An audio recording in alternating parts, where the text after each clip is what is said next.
राधा माधव कुंज बिहारी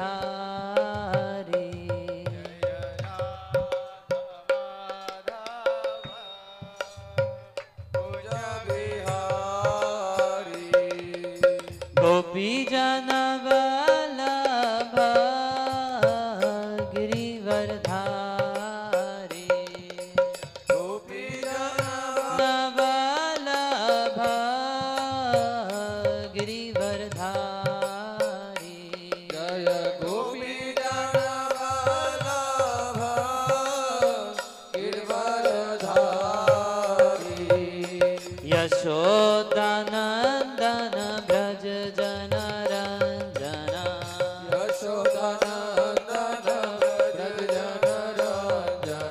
यशोदानंदन ब्रज जन रंजना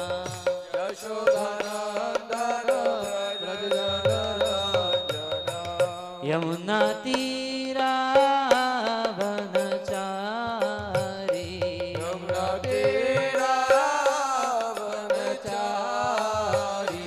यमुना तीरा वनचारी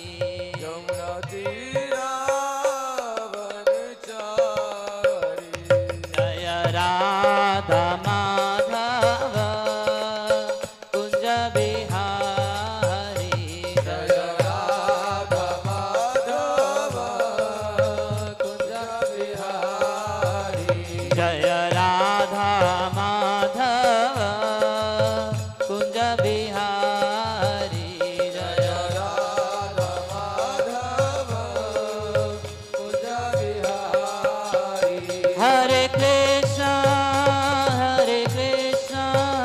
कृष्ण कृष्ण हरे हरे हरे राम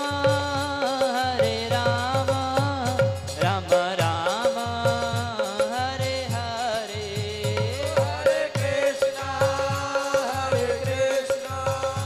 कृष्ण कृष्ण हरे हरे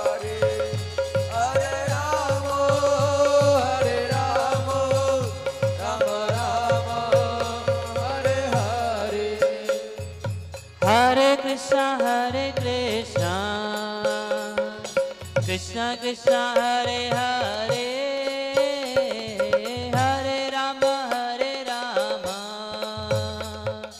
राम राम हरे हरे हरे कृष्ण कृष्ण कृष्ण हरे हरे हरे राम राम राम हरे हरे हरे कृष्ण कृष्ण कृष्ण हरे हरे हरे राम राम हरे हरे हरे कृष्ण कृष्ण कृष्ण हरे हरे हरे राम राम राम हरे हरे हरे कृष्ण कृष्ण कृष्ण हरे हरे हरे राम राम हरे हरे हरे कृष्ण कृष्ण कृष्ण हरे हरे हरे राम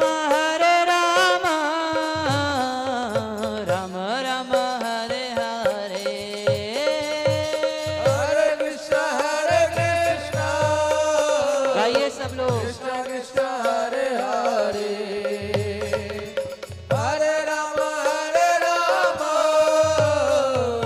राम हरे हरे हरे कृष्ण कृष्ण कृष्ण हरे हरे हरे राम राम राम हरे हरे हरे कृष्ण बोलो बोलो कृष्ण कृष्ण हरे हरे हरे राम राम हरे हरे हरे कृष्ण कृष्ण कृष्ण हरे हरे हरे राम राम राम हरे हरे हरे कृष्ण कृष्ण कृष्ण हरे हरे हरे राम राम राम हरे हरे हरे कृष्ण कृष्ण कृष्ण हरे हरे हरे राम राम राम हरे हरे हरे कृष्ण कृष्ण कृष्ण हरे हरे हरे राम राम राम हरे हरे हरे कृष्ण कृष्ण कृष्ण हरे हरे हरे राम राम राम हरे हरे हरे कृष्ण कृष्ण कृष्ण हरे हरे हरे राम राम राम हरे हरे जय श्याम ललिता विशाखा जय राधे श्याम ललिता विशाखा जय राधे श्याम जय सीताराम सीताराम लक्ष्मण हनुमान जय सीताराम लक्ष्मण हनुमान जय गौरनिताई जय गौरनिताई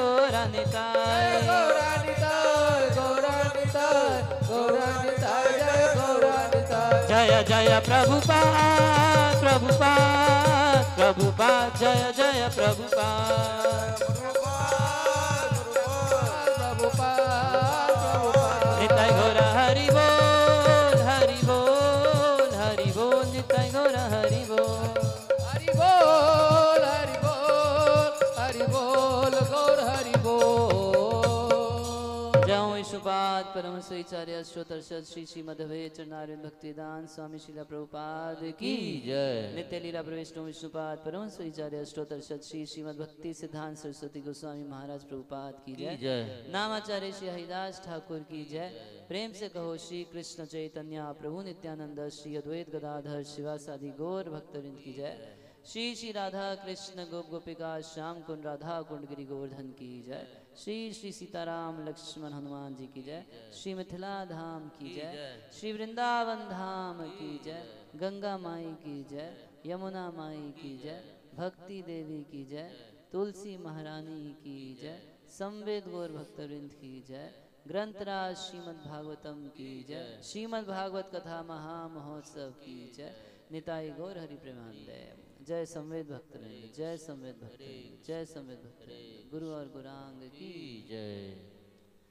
ओम अज्ञानतिमिरान्धस्य ज्ञानाञ्जनशलाकया चक्षुरुन्मिलितं येन तस्मै श्रीगुरुवे नमः। श्रीचैतन्यमनोभीष्टं स्थापितं येन भूतले स्वयं रूपा कदा मह्यं ददाति स्वपदान्तिकम् वैराग्ययुद्भक्तिरसं प्रयत्नै अपायनं मामभीप्सुमन्धं कृपां बुधिर्परदुःखदुःखी सनातनं प्रभुमाश्रयामि। हे कृष्ण करुणा सिंधु दीनबंधु जगतपते गोपेश गोपिका कांत राधा कांत नमस्तुते तप्त कांचन गौरांगी श्री राधे वृंदावनेश्वरी वृषभानुसुते देवी प्रणमामि हरिप्रिये। नमो विष्णुपादाय कृष्णप्रेष्ठाय भूतले श्रीमते भक्तिवेदांत स्वामिनिति नामिने। नमस्ते सारस्वती देवे गौरवाणी प्रचारिणे निर्विशेष शून्यवादी पाश्चादेशतारिणे। जय श्री कृष्ण चैतन्य प्रभु नित्यानंद श्री अद्वैत गदाधर शिवासादि गौर भक्त वृंदा। हरे कृष्णा कृष्णा कृष्णा हरे हरे, हरे राम राम राम हरे हरे। वाञ्छाकल्पतरुभ्यश्च कृपा सिन्धुभ्येव च पतितानां पावनेभ्यो वैष्णवेभ्यो नमो नमः। ॐ नमो भगवते वासुदेवाय। ॐ नमो भगवते वासुदेवाय। ॐ नमो भगवते वासुदेवाय। ॐ नमो भगवते वासुदेवाय। ॐ नमो भगवते वासुदेवाय। ॐ नमो भगवते वासुदेवाय। हरे कृष्णा, जोर से बोलिए हरे कृष्णा। हरे कृष्णा। तो आप सबका स्वागत है आज की भागवत कथा में। तो कल हम लोग सुने कि किस प्रकार से भगवान खंबे से प्रकट हुए नरसिंह देव के रूप से और प्रहलाद महाराज की रक्षा की है। देखिए भगवान का स्वभाव है वो अपने भक्तों की मन को बहुत रखते हैं। हम सुने कल कि सत्यम विधातुम निज वृत्ते भाषितम, भक्तों के कहे हुए को भी रखते हैं और भक्तों के मन की अभिलाषा को भी भगवान बहुत पोसते हैं। भक्त हो चाहे भक्ति का थोड़ा बहुत संकल्प किया हो, उसके भी मन को बहुत रखते हैं। इनकी इच्छा थी कि घर पे कथा हो। हमारा नियम है कि घर पे कथा हम करते नहीं किसी के, हम केवल सार्वजनिक कथा करते हैं। तो भगवान बारिश के बहाने इनकी भी इच्छा रख ली है हमारी भी इच्छा रख ली है, सार्वजनिक हुआ और इनकी भी इच्छा पूरी कर ही दिए कि चाहे एक दिन और चाहे अब ये बारिश का कैसे रहेगा, तो इनके घर पर ही हो गई घूम फिर के। जब भगवान खंबे से प्रकट हुए नरसिंह देव के रूप से, ब्रज में एक संत रहते थे आज से कुछ 500 साल पहले, गोपाल भट्ट गोस्वामी। तो नरसिंह चतुर्दशी की रात्रि जिस दिन भगवान नरसिंह देव के रूप से प्रकट हुए, तो गोपाल भट्ट गोस्वामी के पास 12 शालिग्राम शिला थी। शालिग्राम शिला आप लोग समझते हैं ना, वो काला काला छोटा भगवान, और कई बार कई लोग उसको गुलाब जामुन समझ लेते हैं।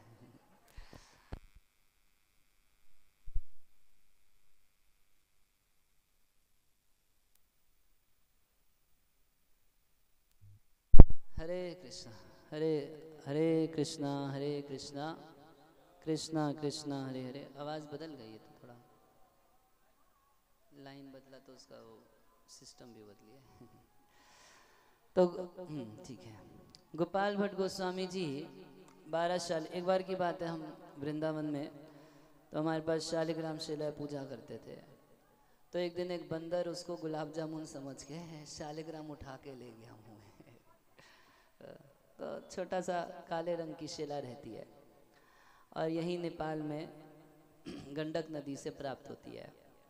शालिग्राम शिला जो है, तो बाकी मूर्तियों की तो प्राण प्रतिष्ठा करनी पड़ती है, भगवान का आवाहन करना होता है बड़ी विधि विधान के साथ मूर्ति में, तब भगवान उसमें आके रहते हैं। मगर शालिग्राम भगवान की कोई प्राण प्रतिष्ठा नहीं की जाती है, वो भगवान है ही, है ही, सीधा पूजा करिए। तो गोपाल भट्ट गोस्वामी ऐसे 12 शालिग्राम शिलाओं की पूजा किया करते थे। नरसिंह चतुर्दशी की रात्रि थी, तो रात को जप करते समय सोच रहे थे, मन ही मन सोच रहे थे। हुआ क्या, ब्रज में एक सेठ आया था। वो सेठ क्या किया कि जितने भी गोस्वामी गण थे, साधु थे, सबको भगवान की कुछ पोशाक दान करके चला गया। ड्रेस, भगवान की पोशाक सबको दान करके चला गया। तो गोपाल भट्ट गोस्वामी के पास तो गुलाब जामुन था, उनके पास तो शालिग्राम शिला था, उनके पास तो ऐसा ठाकुर जी था नहीं जिसको धोती पहनाए, पटका डाले, जेवर पहनाए। अब उनको क्या करेंगे, उनको तो नहला धुला के, तुलसी चढ़ा के, चंदन लगा के, थोड़ा माला पहना देंगे और क्या करेंगे। तो गोपाल भट्ट गोस्वामी उस दिन नरसिंह चतुर्दशी की रात्रि थी, यही भगवान की लीला का स्मरण कर रहे थे। स्मरण करते करते सोचे कि यदि एक भक्त प्रहलाद के लिए भगवान खंबे से, वो भी तो पत्थर है खंबा, उस खंबे के पत्थर को फाड़ के अगर नरसिंह देव के रूप से प्रकट हो सकते हैं, तो ये पोशाक तो हमारे पास आ गई। हमारे पास भी यदि ठाकुर रहता, हमारे पास भी शालिग्राम शिला है, भगवान अगर आ तो सकते हैं, इसका मतलब ऐसा तो उनके लिए संभव तो है, पहले किए हैं ऐसा, एक बार खंबे से प्रकट हुए हैं, तो यदि शालिग्राम शिला से ठाकुर जी हो जाए तो कितना बढ़िया है। अच्छा, भगवान को सुलाते हैं तो उनको ढक देते हैं, जैसे हम लोग चादर तान के सोते हैं, तो ठाकुर जी को भी शालिग्राम शिला को कपड़े से ढक के जैसे रात को शयन देते हैं, शयन दिए। जब सुबह भोर में उठे तो क्या देखे कि कपड़ा ऐसे थोड़ा सा उठा, राम राम हरे हरे। जब भोर में सुबह में उठे, ब्रह्म मुहूर्त में उठे, तो क्या देखे कि जहां वो शालिग्राम को सुलाए थे वहां ऐसे कपड़ा ऊपर उठा हुआ था, ढका हुआ कपड़ा ऐसे उठा हुआ था। तो मन में इनको संदेह हुआ कि मुझको लगता है कि शालिग्राम के ऊपर कोई सांप चढ़ गया है, कपड़े के भीतर कोई सांप है, सांप जैसा लग रहा था ऐसे एकदम। तब सांप है तो हाथ से कैसे करेंगे, तो एक लकड़ी का डंडा लाए और उससे फिर ऐसे करके उसको कपड़े को हटा के देखे। जब कपड़े को हटा के देखे तो भीतर उसके एक बहुत सुंदर भगवान श्री कृष्ण का विग्रह प्रस्तुत हो चुका था। वो शालिग्राम शिला जो थी, 12 शिलाओं में से 11 शिला एज इट इज, और एक शिला में से भगवान राधा रमण प्रकट हो गए। आज भी आप वृंदावन में जाके उन ठाकुर जी का दर्शन कर सकते हैं। उनका नाम है राधा रमण। क्या नाम है? छोटा सा ठाकुर है मगर वो शक्तिशाली ठाकुर है। छोटा सा है, छोटे तो हैं ही भगवान, है ना। भगवान सबसे बड़े हैं और सबसे अनयोर अनियान महतो महियान। भगवान छोटे से छोटे हैं। कितना छोटे हैं? परमात्मा सबके हृदय के भीतर कहाँ जाके छिप के बैठे हैं, कितना छोटा। अंडांतरश्च परमाणु चयांतरस्थम। भगवान एक एक एटम के भीतर, एक एक मॉलिक्यूल के भीतर कितना छोटे हैं, बड़ा छोटे हैं। और बड़े हैं तो कितना बड़े हैं कि संपूर्ण विश्व ब्रह्मांड जो है, एक एक ब्रह्मांड उनके रोमकूप से निकलता है। भगवान विष्णु लेटे सोते रहते हैं, जब वो सांस छोड़ते हैं तो उनके एक एक रोमकूप से एक एक ब्रह्मांड, एक एक यूनिवर्स निकलता है। एक पृथ्वी नहीं, पूरा का पूरा ब्रह्मांड उनके रोमकूपों से निकलता है। तो बड़े हैं तो कितने बड़े हैं? महतो महियान। महान में सबसे महान कौन? भगवान। और छोटे में सबसे छोटा कौन? भगवान। इसलिए गीता में बोलती है, ना मत परतरम चान्यद किंचिद अस्ति धनंजया। किसी मामले में तुम हमसे बेटर नहीं हो सकते, तुम क्या कोई नहीं हो सकता। और छोटे में छोटे में छोटे में छोटा कोई बोले हम सबसे छोटा ना, भगवान बोलते हैं हम तुमसे भी छोटा उसमें भी हम ही तुमसे बढ़िया। और बड़े से बड़े से बड़े से बड़ा तो सबसे बड़ा कौन? वो भी भगवान है। तो भगवान इस तरीके से अपने भक्तों की इच्छाओं को पूरा करते हैं। वो राधा रमण के रूप से प्रकट हो गए। वो आज के दिन प्रकट हुए, है ना, आज पूर्णिमा के दिवस में। तो कल हम सुने कि किस प्रकार से भगवान नरसिंह देव हिरण्यकशिपु का वध किए, मगर उसका वध करने के बाद भी नरसिंह देव बड़ा गुस्से में थे। गुस्सा उनका शांत नहीं हो रहा था। अब छोटे मोटे जो असुर दोस्त थे, सबके दोस्त तो होते हैं, हिरण्यकशिपु के भी दोस्त थे, बोले हमारे महाराज को मार दिया, छोड़ेंगे नहीं इसको तो सारे के सारे छोटे मोटे असुर जो थे वो दौड़ने लगे भगवान नरसिंह देव के पास। तो जब दौड़ रहे थे तो भगवान ऐसे थोड़ा सा अपना हाथ चलाते थे उनके नाखूनों से वज्र नखाय विद्महे, उनके नाखून इतने पहने पहने वज्र के समान, थोड़ा सा ऐसे हाथ चलाते थे। लाखों लाखों असुर वहीं पर राम नाम सत्य है। अच्छा, कुछ असुर थोड़ा सा निकट आ जाते थे। कैसे आ जाते? भगवान ही चाहते थे कुछ और भी दिखाना। तो आप जानते हैं सिंह के रूप से है ना ऊपर से, तो शेर क्या करता है, थोड़ा जीभ निकाल के होठ चाटता है, देखे ना, शेर थोड़ा सा ऐसा करता है। जैसे जीभ निकालते थे है तो उनकी पैनी पैनी जीभ से 3-4 लाख असुर उससे मर जाते थे ऐसे थोड़ा यूं करते थे। उसी में वो पैनी जीभ इतनी पैनी कि ब्लेड की तरह कितने लाखों की गर्दन यूं काट देते थे। मगर गुस्सा शांत नहीं हो रहा। सारे असुरों का संहार कर दिए मगर अभी भी गुस्से में दिखाई दे रहे हैं। तो सारे देवता, ऋषिगण, पितरगण जितने थे सबके सब एक एक ग्रुप बना बना के अपना जुट लेके आए, भगवान की स्तुति की कि किसी तरह गुस्सा शांत हो जाए। ब्रह्मा जी आए, ब्रह्मा जी सबसे पहले आए, बोले शांत हो जाइए, शांत हो जाइए, देखिए सृष्टि के वास्तविक रचयिता तो आप ही हैं, हमको तो केवल स्टैंप मार रखा है, अगर अब शांत हो जाइए, हिरण्यकशिपु तो मर गया। तब भगवान शिवाय बोले कि इतना गुस्सा तो प्रलय काल में अनंत शेष करते हैं और सारी प्रलय करते हैं, हम तो केवल उनके निमित्त मात्र छोटी सी प्रलय करते हैं, प्रभु अब शांत हो जाइए, प्रलय का समय नहीं है। सबसे बेस्ट बात इंद्र बोले, इंद्र बोले ये हिरण्यकशिपु इतना हमको डरा के रखा था कि दिन रात हम कभी आपका चिंतन कर ही नहीं पाते थे, हमेशा हिरण्यकशिपु हिरण्यकशिपु, अरे आ ना जाए, मार ना दे, ये ना हो जाए, वो ना हो जाए, हमको बाहर ना फेंक दे, क्या कर देगा कुछ पता नहीं। तो दिन रात ये जो हमारा चित्त है, हमारा हृदय है, प्रभु ये तो आपके रहने का स्थान है, मगर हिरण्यकशिपु इसको हड़प, इस क्या बोलते हैं, कब्जा करके बैठा था। आप बहुत अच्छा किए कि आज इस हिरण्यकशिपु को मार के अपने घर को खाली करा लिए, ये तो आपका कब्जा रहेगा यहाँ पर।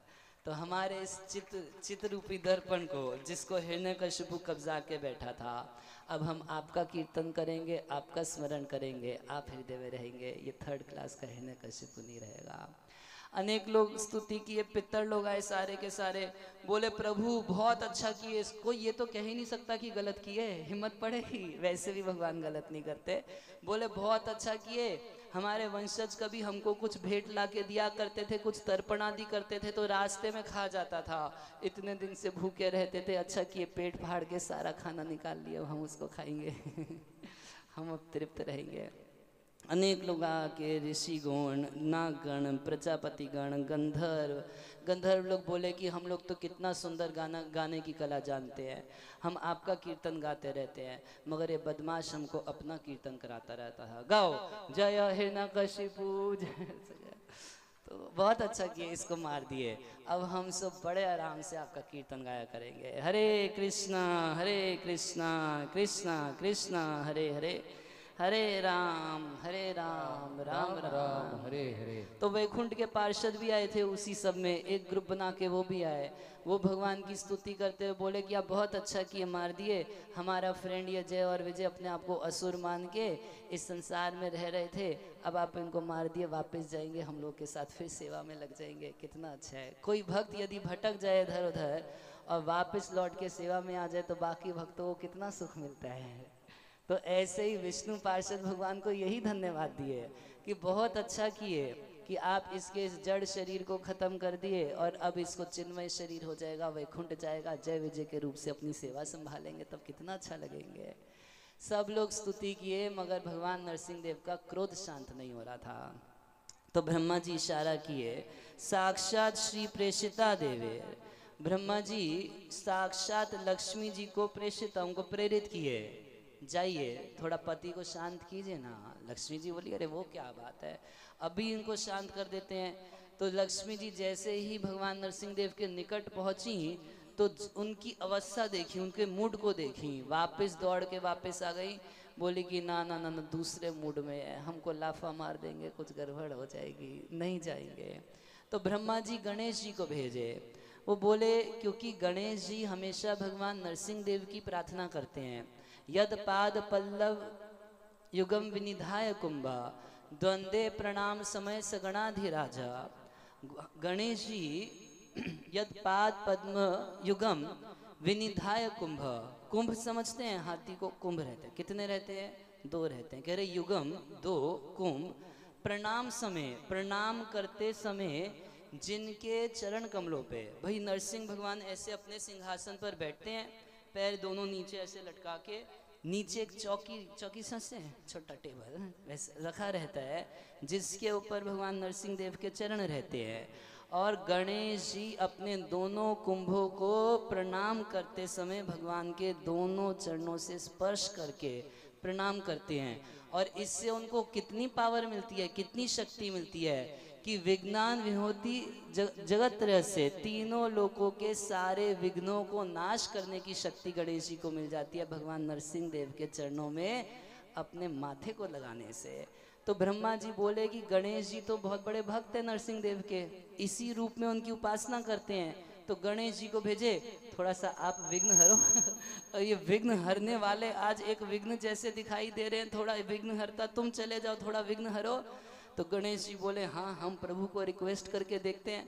तो चूहे पे बैठ के जैसे ही गणेश जी नरसिंह भगवान के निकट पहुंचे, नीचे से चूहा डर के मारे भाग गया, गणेश जी जाके नीचे पड़ गए। चूहा डर के भाग गया, गणेश जी भी नहीं कर पाए। तब ब्रह्मा जी प्रहलाद महाराज को बोले, प्रहलादम प्रेषामासः भ्रनो नवस्थित अंतिके, एकदम अंतिके निकट में जो प्रहलाद महाराज खड़े थे, ब्रह्मा जी बोले प्रहलाद देखो तुम्हारे चलते भगवान इतना गुस्से में आए हैं, मतलब तुम्हारी गलती से गुस्से में नहीं आए, तुम्हारी रक्षा के लिए, मगर आए किसके लिए, तुम्हारे चलते, तुम्हारे लिए। तो ऐसा करो तुम ही जाके भगवान के गुस्से को शांत करो। अच्छा भगवान को गुस्सा किस बात का था बता सकते हैं, किस बात का गुस्सा था? भगवान को गुस्सा आना चाहिए। बहुत सारे लोग तो चाहते हैं कि भगवान एकदम शांत मूर्ति होना चाहिए। भगवान को गुस्सा भी आता है, ऐसा गुस्सा आता है, ऐसा गुस्सा आता है कि वो बताए ना, ना मत परम तनु किंचित अस्ति धनंजया, किसी भी चीज में उनसे ऊपर कोई नहीं हो सकता। गुस्सा ही शरीर धारण करके आ गया, ऐसे थे भगवान नरसिंह देव। अच्छा गुस्सा किस बात का था उनको? हिरण्यकशिपु के प्रति गुस्सा था, तू मेरे भक्त को मारेगा, ये उनका गुस्सा था, मेरे भक्त को मारेगा, बताऊं तेरे को, ये गुस्सा। मगर शांत, वो मर गया, भक्त बच गया, मगर गुस्सा शांत नहीं, गुस्सा शांत नहीं, गुस्सा शांत नहीं। तो ब्रह्मा जी बोले प्रहलाद महाराज को, बेटा तुम जाओ इनके गुस्से को थोड़ा शांत करो। तो प्रहलाद महाराज वहां पर भगवान के निकट गए। सारे देवता तो दूर दूर खड़े स्तुति कर रहे थे, निकट आने की किसी की हिम्मत नहीं पड़ी, मगर छोटा सा बालक 5 साल का प्रहलाद तुरंत भगवान के निकट पहुंच गया और हाथ में एक फूल माला लेके गए थे, फूल माला लेके गए थे। जैसे ही प्रहलाद महाराज भगवान के निकट पहुंचे तो भगवान अपना ऐसे माथा झुका दिया, प्रहलाद महाराज माला पहना। सब लोग डर रहे हैं उनके पास जाने के लिए, मगर प्रहलाद महाराज को कोई भय नहीं था। अच्छा उससे पहले भगवान नरसिंह देव हिरण्यकशिपु को मार दिए, सब कुछ कर दिए, सारे देवताओं की शक्ल देख रहे हैं। बोले हमेशा मैं आता था किसी भी रूप से तो देवता लोग माला पहनाते थे, स्वागत करते थे, आज इस रूप में तो कोई माला पहनाने वाला है नहीं, तो कौन सी माला पहने। भगवान सोचे कि अब शेर के रूप से आए हूं तो कुछ वैसी माला पहनेंगे ना।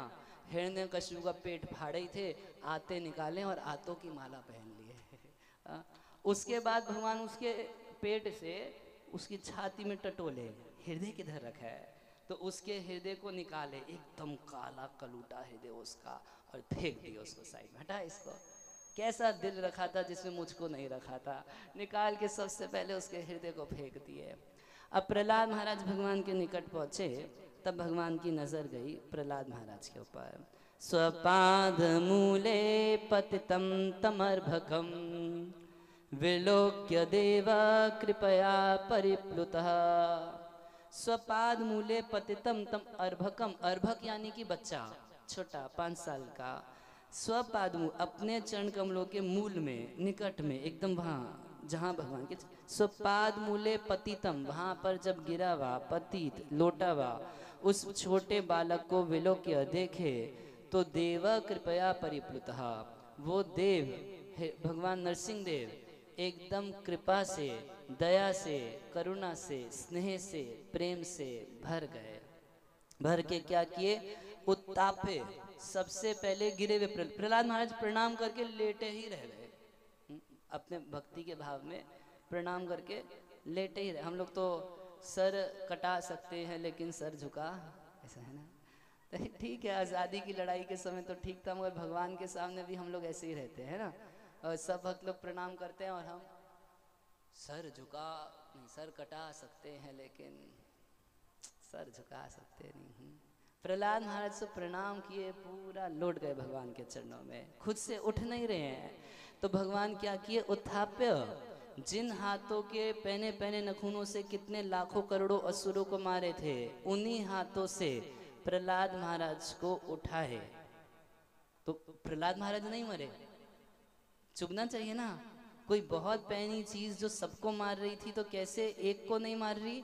वो प्रहलाद महाराज को उठाए, उत्थापे और तत्शीर्ष ने ददात कराम्बुजम, अपने हाथ को उनके सिर के ऊपर ऐसे रख दिए, उनको आशीर्वाद दिए। पूछने बता रहे कैसा हाथ? तो कह रहे कराम्बुजम, एकदम कमल के समान कोमल हाथ को प्रहलाद महाराज के सर पे रख दिए। वही हाथ है, हाथ बदले नहीं, कोई प्लास्टिक सर्जरी नहीं कराए भगवान कि कुछ चेंज करने, कुछ नहीं, वही हाथ है। किसी के लिए इतना पैना वज्र के समान मृत्यु, और किसी के लिए कैसा? एकदम नरम कमल के समान कोमल। कैसे हो गया ऐसा? ऐसा कैसे हो सकता है? आप लोग बिजली का तार देखें ना, बिजली का तार ठंडा होता है या गर्म होता है? ठंडी देता है या गर्मी देता है? करंट ठंडी देता है गर्मी देता है? एसी में फ्रिज में लगा दीजिए तो ठंडा देगा, हीटर में लगा दीजिए तो गर्म देगा।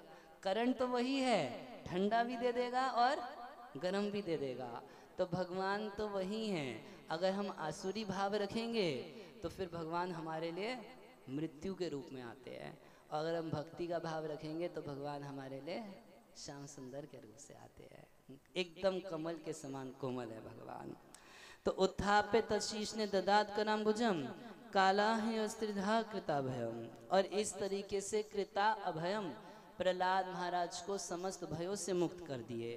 कहने सतत कर स्पर्श धुता खिला शुभा, जैसे ही भगवान के हाथ का स्पर्श मिला तो प्रहलाद महाराज के जितने अमंगल थे, जितने उनके अशुभ थे, जितने उनकी जीवन की बाधाएं थी, विघ्न थे, सारे के सारे धुता एकदम साफ हो गए, धुल गए। तो प्रहलाद महाराज का क्या अमंगल था? उनका कुछ पाप था क्या? क्या प्रहलाद महाराज हम जैसे पापी लोग थे? नहीं। अच्छा, उनका कुछ अमंगल था जिनके लिए साक्षात भगवान प्रकट हो गए, उसका भी कुछ अमंगल है? भगवान जिसको अपने हाथ से स्पर्श कर रहे हैं उसमें कुछ अशुभ हो सकता है? तो फिर आखिर क्या अशुभ था जो उनका चला गया? कोई बताएगा?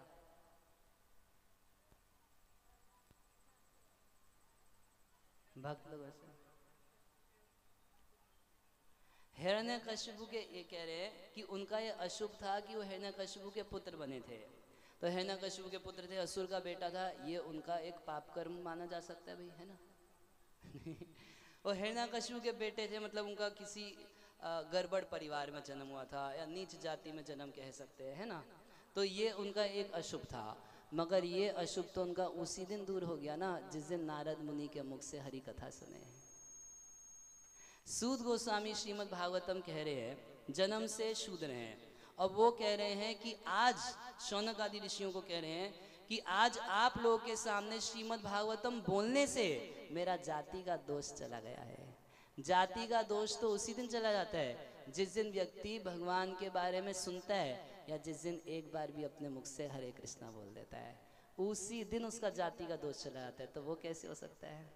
उनका यही अशुभ था कि वो सोचते थे कि मैं तो नीच जाति का हूँ, कैसे भजन कर सकता हूँ भगवान का। ये जो वो सोचते थे कि मैं तो छोटी जाति में जन्म लिया हूँ, असुर हूँ मैं कैसे भगवान की पूजा कर सकता हूँ, मैं कैसे भगवान का नाम जप कर सकता हूँ, मैं कैसे भगवान की स्तुति गा सकता हूँ, मैं कैसे भागवत बोल के भगवान को रिझा सकता हूँ। जो ये सोचते थे यही उनका अशुभ था, क्योंकि भगवान की भक्ति पे सभी जीवों का जन्म सिद्ध अधिकार है। जैसे जब आज़ादी की लड़ाई हो रही थी तो नेताजी बोला करते थे, सुभाष चंद्र बोस जी बोलते थे, आज़ादी के ऊपर हमारा जन्म सिद्ध अधिकार है। जन्म सिद्ध अधिकार मतलब हम भारत में जन्म लिए, उससे ही हमारे कोई अधिकार है कि हम स्वतंत्र भारत में, अखंड भारत में रहें। है अधिकार या नहीं है? है। बिल्कुल उसी प्रकार से प्रत्येक जीवात्मा को, चाहे वो किसी भी जाति, किसी ग्रुप का क्यों ना हो, सबको भगवान की भक्ति करने का अधिकार है। चाहे स्त्री हो, चाहे पुरुष हो, चाहे असुर परिवार का हो, चाहे देवता हो, चाहे वानर हो, चाहे हाथी हो, चाहे मनुष्य हो, चाहे गंधर्व हो, चाहे कुछ भी क्यों ना हो, कोई कुछ वास्तव में है नहीं, सब हैं भगवान के। ये बात थी। तो ऐसा जो अशुभ था, जो वो सोचते थे कि मैं तो हिरण्यकशिपु के परिवार में जन्म लिया, जो वो ये सोचते थे यही उनका अशुभ था। ये अशुभ जब खत्म हो गया तो प्रहलाद महाराज तन्यस्त हृदय क्षण अपने हृदय को, अपने नेत्रों को पूरा पूरा भगवान में टिका के भगवान की स्तुति करने लगे। हम लोग तो भगवान के मंदिर में जाते हैं तो अगरबत्ती लेके जाते हैं ना। आप लोग आज नहीं लेके आए अगरबत्ती? लाए हैं? अच्छा, चलाए नहीं है। अगरबत्ती लेके, अच्छा अगरबत्ती दिखाते हैं, बहुत अच्छा काम करते हैं। ऐसे अगरबत्ती दिखाते हैं, भगवान मान लीजिए यहाँ सामने है, ऐसे अगरबत्ती दिखाते हैं और ऐसे सब कुछ देखते रहते हैं। जय हनुमान ज्ञान गुण सागर, जय कपीस तिहि लोक उजागर, 15 मिनट में आ रहा हूँ है ना। मगर प्रहलाद महाराज जब भगवान की स्तुति किए तो कोई दूसरा काम नहीं है उनको करने के लिए। अपने हृदय को और ईक्षण यानी अपनी आंखों को एक टक भगवान को देख रहे हैं और भगवान की स्तुति कर रहे हैं। बड़ा सुंदर स्तुति का भाव है प्रहलाद महाराज का। प्रहलाद महाराज कह रहे हैं, ब्रह्मादय सुरगण मुनियथ सिद्धा सत्वैकतान गतयो वचसाम प्रवाहे। कह रहे हैं ब्रह्मा आदि बड़े बड़े देवता हैं, सत्वगुण में रहते हैं, ये लोग शुद्ध हैं, इनमें कोई अशुद्धि नहीं है। और ये लोग प्रवाहे एकदम नदी के प्रवाह, जैसे नदी हमेशा बहती रहती है, एकदम प्रवाह की तरह ये आपकी स्तुति कर रहे हैं। कितने वर्षों से कर रहे हैं, वेदों की ऋचाओं से कर रहे हैं, कैसे कैसे कर रहे हैं। मगर नाराधितु पुरुगुणे अधुनापि पिपरू, और व्याकरण की दृष्टि से बड़ा सुंदर सुंदर रचना कर करके, क्या क्या डायलॉग बाजी मार मार के, कितना सुंदर व्याकरण की रचना कर करके आपकी निरंतर स्तुति करते हुए भी अभी तक आपको संतुष्ट नहीं कर पाए।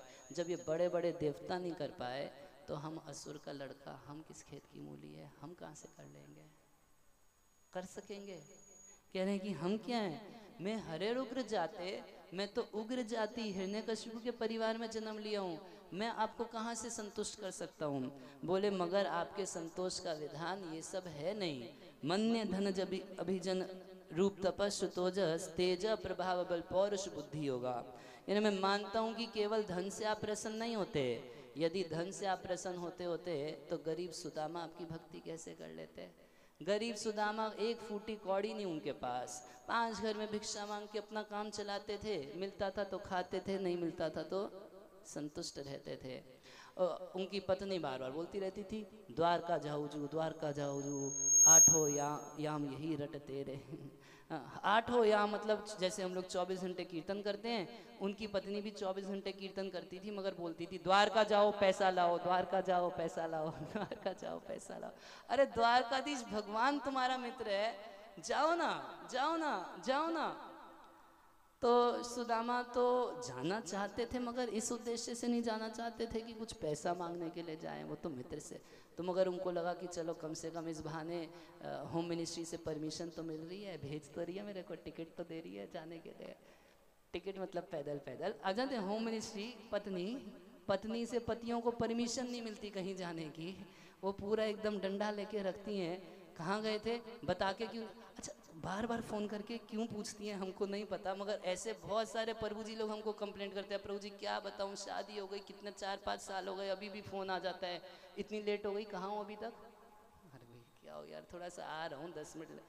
तो भाई पत्नी लोगों से परमिशन नहीं मिलता। अगर पति बोले हम वृंदावन जा रहे हैं, थोड़ा 15 दिन बाद आएंगे, तो पत्नी बोलेगी या तो हम भी चलेंगे या फिर मत जाओ, दूसरे के साथ क्यों जा रहे हो इतना। तो मगर सुदामा जी की पत्नी तो खुद से बोल रही थी जाओ जाओ जाओ जाओ। बोले बढ़िया भैया, होम मिनिस्ट्री से परमिशन मिल गई, चले द्वारका की ओर। जब द्वारका पहुंचे, बड़ा सुंदर स्वागत सत्कार किए भगवान। उनको अपने बिस्तर पे, जिस पे रुक्मणी जी रहती थी, भगवान सोते थे, ऐसे अपने बिस्तर के ऊपर सुदामा को बिठाए और अब उनके चरणों को धोए। पानी को हाथ नहीं लगाए, पानी परात को हाथ छुए नहीं, नैनन के जलसो पग धोए। अब इतना रो रहे थे भगवान सुदामा को देख के। बोले मित्र इतने दिन तुम दुख भोगे, कभी कुछ बताए क्यों नहीं, पहले क्यों नहीं आए। भगवान ऐसा नहीं, आप हम में से किसी के पास आप जाके अपना दुखड़ा सुनाओ तो लोग मुंह फेर लेते हैं संसार के लोग, और भगवान के पास आप जाके अपना दुख सुनाएंगे तो बोलेंगे अरे इतने दिन क्यों दुखी रहे, पहले क्यों नहीं आ गए हमारे पास, हम तभी तुम्हारा दुख दूर कर देते, इतना देर क्यों किए। तो सुदामा को भगवान ये बोल बोल के इतना रोए कि अपने आंसुओं से उनके चरणों को अभिषेक कर दिए। उसके बाद उनका चरण जल अपने सर पे, परिवार के सर पे, रुक्मणी सत्यभामा लक्ष्मी जी के सर पे उनके चरण जल को, उसके बाद 2 दिन तो वहाँ रहे, जो भी रहे। उसके बाद भगवान, आप सब जानते हैं, सुदामा का चूड़ा खाए थे। वो चूड़ा सुदामा उस दिन भिक्षा में नहीं पाए थे, वो चूड़ा सुदामा उधारी पे लेके आए थे। किसी को बोले कि हमको दे दीजिए, हम तो द्वारका जाएंगे, वापस आएंगे तो आपको ज़्यादा रिटर्न कर देंगे, भाई कुछ तो वहाँ से मिलेगा ही, ज़्यादा बढ़ा के दे देंगे। तो उधार पर लेके आए थे भगवान। 1 मुट्ठी खाए, 2 मुट्ठी खाए, तब तक लक्ष्मी जी रोक दी उनको, बोली क्या कर रहे हो, हमको भी बेच दोगे क्या। इधर कोई कुछ नहीं समझा। भगवान सुदामा से खूब प्रेम का व्यवहार किए, सब कुछ किए, और उसके बाद सुदामा को वापस भेज दिए। अब रास्ते में जाते जाते सुदामा मन में सोच रहे हैं कि कृष्ण बहुत अच्छा किए, मुझको कुछ नहीं दिए। भाई अगर मुझको बहुत धन संपत्ति दे देते, मैं तो फक्कड़ गरीब ब्राह्मण, हो सकता है कि बहुत सारी संपत्ति प्राप्त करके जो 2-4 माला हरे कृष्णा करता हूँ ये भी छूट जाता मेरा। ऐसा होता है ना, किसी को बहुत धन संपत्ति हाथ लग जाती है तो फिर ऐसा व्यसन में फंस जाता है कि तो थोड़ी बहुत भक्ति कर रहे हैं उसको भी छोड़ देते। तो बोले भगवान बड़ा अच्छा किया, मुझको नहीं दिए, हो सकता है कि कुछ पाके हम भक्ति छोड़ दिए होते। ऐसे सोचते सोचते सुदामा जब वापस घर पहुंचे अपने, तो वहां पर क्या देखे, एकदम द्वारका जैसा महल खड़ा था। तो सुदामा सोचे कि कहीं मैं कृष्ण का चिंतन करते करते घूम फिर के वापस द्वारका तो नहीं आ गया। तब तक एकदम लक्ष्मी जैसी सुंदर, एकदम गहने पहन के, सोना और ये उस क्या क्या, उनकी अपनी पत्नी बाहर निकल के आई। तो उसी से पूछती है, देवी ये किसका महल है। बोली अरे अरे बाबा, मैं माता जी नहीं, तुम्हारी पत्नी हूँ। तो बताई कि मैं तो तुम्हारी पत्नी हूँ। तब सुदामा समझे कि भगवान कितना दिए। मगर एक प्रश्न उठता है कि भाई अगर सुदामा को भगवान द्वारका जैसे ऐश्वर्य दिए, हम में से कोई किसी को 100 रुपए की मदद करता है तो 500 बार सुनाता है, उस दिन तेरे को कौन दिया था जब तू फंस गया था, याद है ना, मदद किया था मैं तेरी। और भगवान सुदामा को 100-500 रुपए नहीं दिए, जितना द्वारका में उनका ऐश्वर्य वैसा ही महल उनको दे दिए। तो कितना सुनाना चाहिए था, सुनाना चाहिए था। मगर भगवान सुदामा को बोले बिना भेज दिए, जैसे कुछ दे ही ना रहो। क्यों ऐसा किए? भगवान हृदय में लज्जा महसूस करने लगे। भगवान सोचे कि सुदामा तो मुझे अपनी शक्ति से ज्यादा दिया, उधार लेके आया था, अपनी शक्ति से ज्यादा दिया, और मैं तो अपनी शक्ति से बहुत कम उसको दे रहा हूँ, किस मुंह से बोलूं कि कुछ दिया हूं। तो धन, प्रहलाद महाराज कह रहे हैं धनी होने से ये नहीं कि धनी है तो भगवान के निकट पहुंच जाएगा, वहां पर जाएगा, थोड़ा सा डोनेशन पकड़ाएगा, चलो हमको एंट्री है स्पेशल दो, कुछ नहीं होने वाला। कह रहे मन ने धन अभिजन रूप तपस्या तो जा, अभिजन सुंदर रूप, बहुत तपस्या, तपस्या तो है ना कश्यप भी किया था, मगर क्या भगवान को पा लिया? केवल खाली पीली सूखी तपस्या, भगवान से विद्रोह करके झगड़ा करके तपस्या करने से भगवान नहीं मिलते हैं। तो कह रहे तपस्या और श्रुति यानी बहुत पढ़ाई लिखाई, बहुत बड़ा प्रभाव, बल, पौरुष, बुद्धि, योगा, बहुत ज्यादा बुद्धिमान होना। यदि बुद्धि से भगवान मिलते होते तो हनुमान जी कहते हैं कि हम वानर कौन सा बुद्धिमान है। बोलते हैं ना लोग नकलची बंदर, भाई बंदरों को क्या अकल होती है, बस एक दूसरे का टीपा टीपा करते रहते हैं और तो कुछ आता नहीं है बंदरों को। तो यदि भगवान बहुत देखते होते कि जो बहुत इंटेलिजेंट है ना, तो उसी व्यक्ति को भगवान मिलते होते हैं। तो आखिर हनुमान जी कह रहे हैं कि हम सारे वानरों से भगवान राम मित्रता कैसे कर लिए, ये बताओ। अरे कैसी मित्रता कर लिए कि प्रभु तरु पर कपि डाल पर जब राम, लक्ष्मण, सुग्रीव, अंगद आदि ये लोग मीटिंग करते थे कि कल कैसे लंका पे चढ़ाई करनी है, क्या क्या करने हैं, तो वृक्ष के नीचे चबूतरे पे बैठ के मीटिंग किया करते थे। तो जो बाकी छोटे मोटे वानर होते हैं, हम लोग छोटा कह रहे हैं मगर वो भी तो बड़ा पहाड़ जैसा, वो सारे वानर सोचते थे कि ये लोग जीबीसी में क्या मीटिंग कर रहे हैं, मीटिंग में कुछ बड़ी बात होती होगी, है ना, कुछ बहुत इंपॉर्टेंट बड़ी बात, हम लोग को उस मीटिंग में क्यों नहीं बिठाए। तो उनको जिज्ञासा होती थी, सुनना चाहते थे, तो पेड़ के ऊपर चढ़ चढ़ के बैठ जाते थे और कान लगा के उस मीटिंग की बात सुनते थे। तो कभी कभी लक्ष्मण जी या हनुमान जी देखते थे तो उनको बड़ा खराब लगता था कि राम जी नीचे बैठे, उनके सर पे चढ़ के ये लोग बैठे हैं।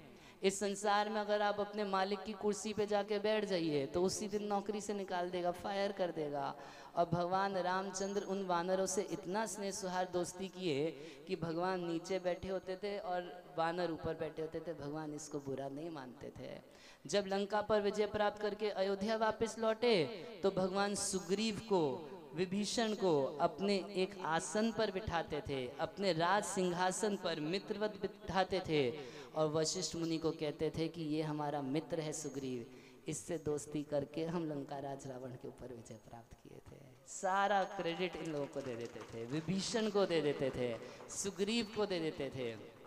तो कैसी, अगर भगवान सुंदर रूप देख के, कोई बहुत सुंदर है देखने में, उसी से भगवान प्रेम करते होते, तो हनुमान जी और बाकी वानर कह रहे हैं कि हम लोग कितना ब्यूटी पार्लर क्यों ना चले जाएं, कभी सुंदर नहीं दिखाई दे सकते थे। मगर भगवान हम लोगों से दोस्ती की है ना। तो प्रहलाद महाराज कह रहे हैं कि ये सारी चीज़ों से आप प्रसन्न नहीं होते, आप प्रसन्न होते हैं भक्ति से। यदि ऐसा नहीं होता तो भक्त्या तुतोष भगवान गजयूथ पाया, तो आखिर वो गजेंद्र, वो तो हाथी था, वो कोई ब्राह्मण नहीं था, उसका जन्म बहुत ऊंचा नहीं था, उसके पास कोई धन नहीं था, वो कई स्कूल कॉलेज में जाके कोई डिग्री डिप्लोमा लेके नहीं आया था, MBA PhD कुछ नहीं किया था गजेंद्र। अगर इन सब चीज़ों से भगवान रीझते होते तो आखिर उस हाथी से रीझ के उसकी रक्षा करने कैसे पहुंच गए? कुछ तो बात होगी ना। क्योंकि भगवान ये सब नहीं देखते, भगवान केवल भक्ति देखते हैं। वो हाथी का पैर मगरमच्छ पकड़ लिया था, पानी के नीचे उसको खींचता था। 1000 साल तक हाथी अपने से संघर्ष किया, गजेंद्र अपने से संघर्ष किया, कभी थल पर कभी जल में, कभी थल पर कभी जल में, संघर्ष चलता रहा। 1000 साल में उसका इतना खून निकल गया, इतना खून निकल गया कि उसको शरीर में कोई बल नहीं, आंखों से धुंधला दिखाई दे रहा है, कान से ठीक से सुनाई नहीं दे रहा, बोलने में बोला जा नहीं रहा गजेंद्र से। तब तक उसको पूर्व जन्म में जो भगवान की पूजा करते थे और पूजा करते हुए जो भगवान को प्रार्थना गाते थे, वो प्रार्थना गजेंद्र को याद आ गई। उसी समय उस प्रार्थना को जैसे ही गाए, वैसे ही गरुड़ जी पे सवार होके भगवान श्री विष्णु गजेंद्र की रक्षा करने के लिए आ गए। अच्छा, प्रार्थना बहुत बढ़िया किए थे, भगवान का उसमें नाम नहीं लिए थे, केवल ऐसा बताते थे जगत का स्वामी, त्रिलोकी का ईश्वर, जिसका कोई कंट्रोलर नहीं, ऐसा कंट्रोलर आके हमारी रक्षा करे, जो सृष्टि की रचना की है, सबकी रचना की है, जिनकी रचना कोई नहीं किया, ऐसा व्यक्ति आके हमारी रक्षा करे। सारे वो गुण बता दिए जो केवल भगवान में थे, मगर नाम राम कृष्ण हरि कुछ नहीं लिए थे अभी तक। भगवान समझ गए किसको बुला रहा है, और तो कोई वैसा योग्य था नहीं। सारे देवता खड़े होकर क्रिकेट मैच देख रहे थे, तमाशा देख रहे थे कि कौन जीतेगा, गजेंद्र जीतेगा या ग्रहा जीतेगा। आप अगर वहाँ पटना के पास हाजीपुर जाएंगे तो वहाँ कौनहारा घाट है, देखें आप लोग, दर्शन किए हैं? नहीं, बहुत सारे लोग नहीं जानते कौनहारा घाट। तो जब गजेंद्र फंसा हुआ था तो बड़े बड़े सारे ब्रह्मा आदि देवता वहाँ पर आते थे, आके क्रिकेट मैच की तरह तमाशा देखते थे। आता था कोई देवता, आता था पीछे से पूछते हुए आता था, कौन हारा, कौन हारा, कौन हारा, गजेंद्र, कौन हारा, कौन हारा। दूसरा देवता आता था तो देख रहे हैं अभी तो मैच चल ही रहा है, 1000 साल मैच चला ना, तो अभी तो मैच चल रहा है। तब तक जाते थे, कुछ खा पी के आते थे, फिर कौन हारा, कौन हारा, कौन हारा, कौन हारा। तो जगह का नाम क्या पड़ गया? कौन हारा। मगर ना गजेंद्र हारा ना ग्रह हारा। तो इस तरीके से भगवान गरुड़ पे सवार होके भगवान विष्णु आ रहे थे। और ऐसे जब भगवान विष्णु आ रहे थे गजेंद्र की रक्षा करने के लिए, तो गजेंद्र तो भक्त था भगवान का पूर्व जन्म में, तो भगवान की पूजा करते थे। तो पूजा में सबसे ज्यादा महत्वपूर्ण चीज क्या होती है? फूल चढ़ाते ना, सभी लोग तो फूल चढ़ाते हैं। तो गजेंद्र जब दूर से भगवान को आते हुए देखे तो वहीं एक कमल का फूल था सरोवर में, उस कमल के फूल को अपनी सूंड में लेके आकाश में ही भगवान को चढ़ाने लगे। दूर से एकदम करोड़ों किलोमीटर दूर हैं भगवान, तब तक सूंड में लेके कमल के फूल को चढ़ाने लगे। और आप जानते हैं भगवान की पूजा करते हुए कुछ मंत्रों को बोला जाता है, कुछ भी देते समय बोलना पड़ेगा किसको दे रहे हैं। तो ऐसा मंत्र बोले, नारायण अखिल गुरु भगवन नमस्ते। मगर गजेंद्र को बोलने की ताकत नहीं थी, तो कृच्छ्रेन बड़े कष्ट से बोले, नारायण अखिल गुरु भगवान नमस्ते। बहुत कष्ट से बोल रहे थे, मगर जैसे ही नारायण नारायण का ना बोले, केवल ना बोले, तब तक भगवान गरुड़ जी से कूद गए। बोले, गरुड़ मंद गति, अरे गरुड़ बहुत धीरे चलता है, बहुत धीरे चलता है, मेरा भक्त मर जाएगा। तो सुखदेव गोस्वामी बोले, थर्मोमीटर लगा के देखते हैं भैया कितना, इसमें स्पीडोमीटर लगा के देखते हैं कितना स्पीड है गरुड़ का। तो गरुड़ छंद गति, वो भगवान की इच्छा के अनुसार जैसी इच्छा भगवान करते उतनी स्पीड से चल देते गरुड़ जी, मगर भगवान इच्छा ही नहीं किए। इतना विकल हो गए अपने भक्त की रक्षा के लिए कि जैसे ही अपने नाम का पहला अक्षर सुने भगवान गरुड़ से कूद गए और आके सबसे पहले उस ग्रह का गर्दन काट दिए। हरे कृष्णा हरे कृष्णा। हरे राम राम राम हरे सोचिए हरे। एक नाम सुन के भगवान इतना विकल हो गए भक्त की रक्षा के लिए, और आप लोग नाम लेने में कंजूसी करते हैं। जोर से बोलिए हरे कृष्णा कृष्णा कृष्णा हरे हरे, हरे राम राम राम हरे हरे। कह रहे हैं विप्रा द्विषट गुणाद अरविंद नाभात पादार वृंद विमुखाद स्वपच वरिष्ठम। कह रहे हैं कि भगवान इन सब से नहीं खुश होते हैं। विप्रा द्विषट गुणाद, विप्र का क्या मतलब होता है? ब्राह्मण। विप्रा द्विषट गुणाद, ब्राह्मणों के कुछ गुण होते हैं। कितने गुण होते हैं? 12 गुण शास्त्रों में बताए हैं। द्विषट 6 और 2 से मल्टीप्लाई करो कितना हुआ? 12। कह रहे हैं 12 गुणों से युक्त कोई ब्राह्मण हो, विप्रा द्विषट गुणाद अरविंद नाभाद पादारविंद विमुखात, मगर भगवान श्री कृष्ण से विमुख हो, भगवान का भक्त न हो, उनका नाम न जपता हो, नाम का प्रचार न करता हो, तो ऐसा ब्राह्मण, प्रहलाद महाराज कह रहे हैं विप्रा द्विषट गुणाद अरविंद नाभात पादारविंद विमुखात स्वपच वरिष्ठम। कह रहे हैं ऐसे ब्राह्मण से श्रेष्ठ कुत्ते का मांस खाने वाला चंडाल हो जाता है। कैसे? ध्यान से सुनिए। स्वपच, स्व बोलते हैं कुत्ते को, पच का मतलब जो पचा ले, जो कुत्ते का मांस हजम कर जाए, है ना। कुछ लोग सोचते हैं हम तो मांस मच्छी खाते हैं, हम तो माला नहीं कर सकते, हम तो चाय कॉफ़ी प्याज लहसुन खाते हैं, हम तो भगवान की भक्ति नहीं कर सकते, माला नहीं कर सकते। आप में से कोई कुत्ते का मांस तो नहीं खाता ना यहाँ पे? मगर प्रहलाद महाराज क्या कह रहे हैं? स्वपच जो है, चंडाल जो है, या चंडाल कुल में जो जन्म लिया, वो यदि अपने प्राणों से, अपने मन से, अपनी वाणी से, अपने शरीर से निरंतर आपकी सेवा में लगा है, तो ऐसा चंडाल आपकी भक्ति से विमुख उस ब्राह्मण से भी श्रेष्ठ हो जाता है। हरे कृष्णा कृष्णा कृष्णा हरे हरे, हरे राम राम राम है। कह रहे मन ने तद अर्पित मनोवचने हितार्था, जिसका मन, जिसका वचन, जिसका प्राण, जिसका अर्थ यानी कि धन आपके चरणों में अर्पित कर दिया, चंडाल ही क्यों ना हो, ऐसा व्यक्ति उससे श्रेष्ठ हो जाता है जो आपके चरणों में समर्पित नहीं है। भाई पूछें क्यों? क्यों प्रहलाद, ऐसा कैसे हो सकता है? तो कह रहे पुनाति सही कुलम न तु भूरी माना, क्योंकि जो आपके चरणों में अपने आप को समर्पित कर देता है, ऐसा भक्त तो अपने पूरे कुल का उद्धार कर देता है।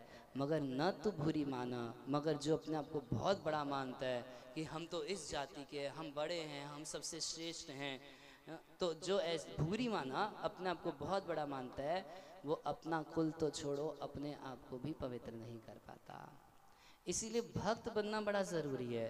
कह रहे इसीलिए हमने तो अब छोड़ दिया ये विचार, हम मन से विचार ही छोड़ दिए कि हम छोटी जाति में जन्म लिए हैं, हम मन से विचार ही छोड़ दिए कि हम तो हिरण्यकशिपु के परिवार में जन्म लिए हैं।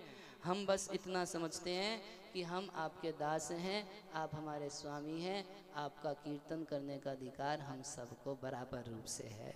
तस्माद् अहम विगत विक्लव ईश्वरस्य सर्वात्मना महि गृणामि यथा मनीषम।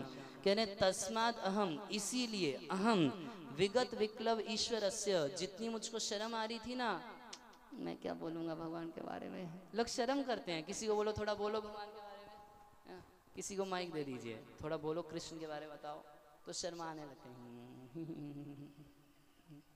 मैं क्या बोलूँगा, सब लोग हंसने लगेंगे, है ना। सिंपल क्वेश्चन पूछो किसी से, भगवान का क्या नाम है, तो पता है कि भगवान का नाम है कृष्ण। मैं कैसे बोलूँगा, है ना।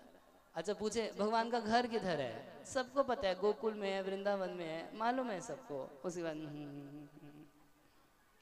मैं कैसे बोल सकता हूँ। किसी को माइक दे दीजिए, थोड़ा गाओ, हरे कृष्ण कीर्तन गाओ। मैं कैसे गा सकता हूँ।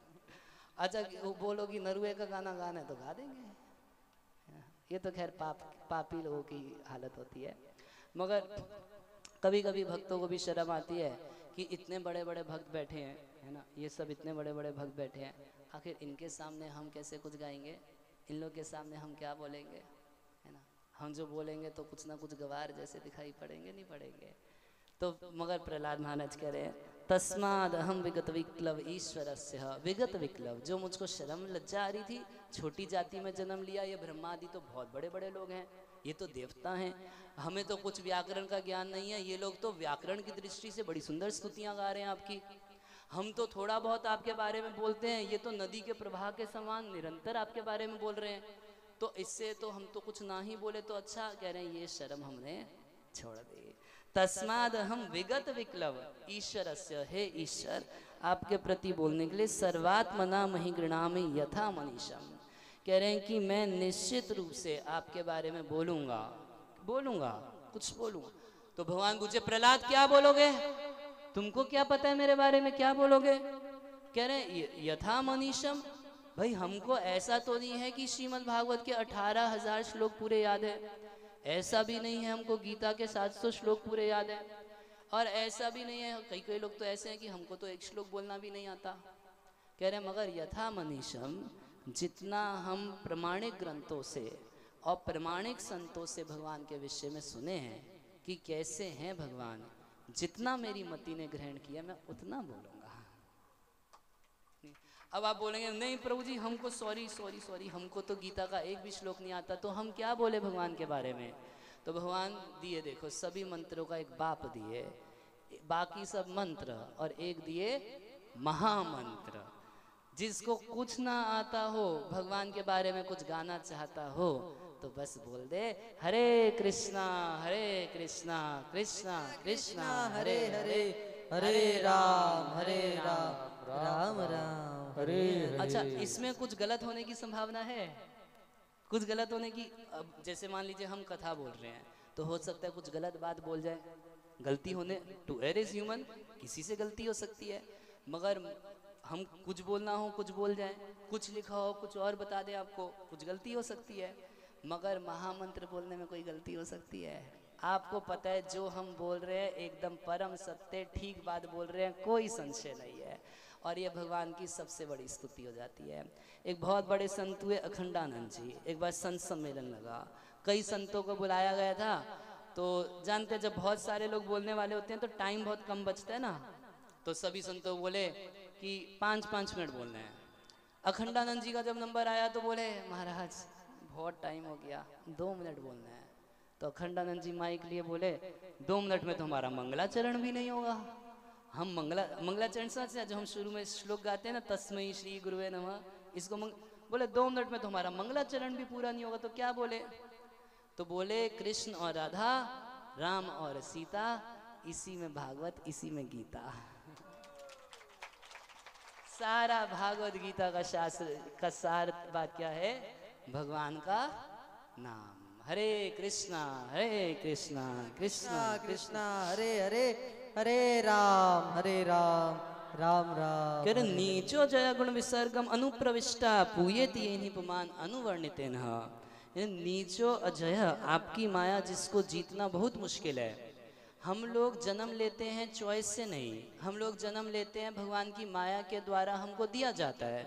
और गुण विसर्गम अनुप्रविष्ट, विसर्ग से जन्म से जिस कुल में जन्म दिया जाए उस कुल में ही जन्म लेना पड़ेगा ना। आपके या मेरे हाथ में है क्या? बताइए, किसी के हाथ में है कि हम किस कुल में जन्म लेंगे? तो भगवान की माया के हाथ में है, और माया जिसको जिस कुल में जन्म देती है उसके कर्मों के अनुसार उसको उस कुल में जाना पड़ता है। माया के आगे कोई जोर चलता नहीं है। तो कह रहे हैं कि गुण विसर्गम अनुप्रविष्ट, प्रवेश करे मगर पूयेत ये नहीं पुमान अनुवर्णितेन, मगर जन्म आदि का जो तो कोई दोष है, पूयेत ये नहीं पुमान, वो सब शुद्ध हो जाता है। तब अनुवर्णितेन, आपका अनुवर्णन करने से जाति का सारा दोष चला जाता है।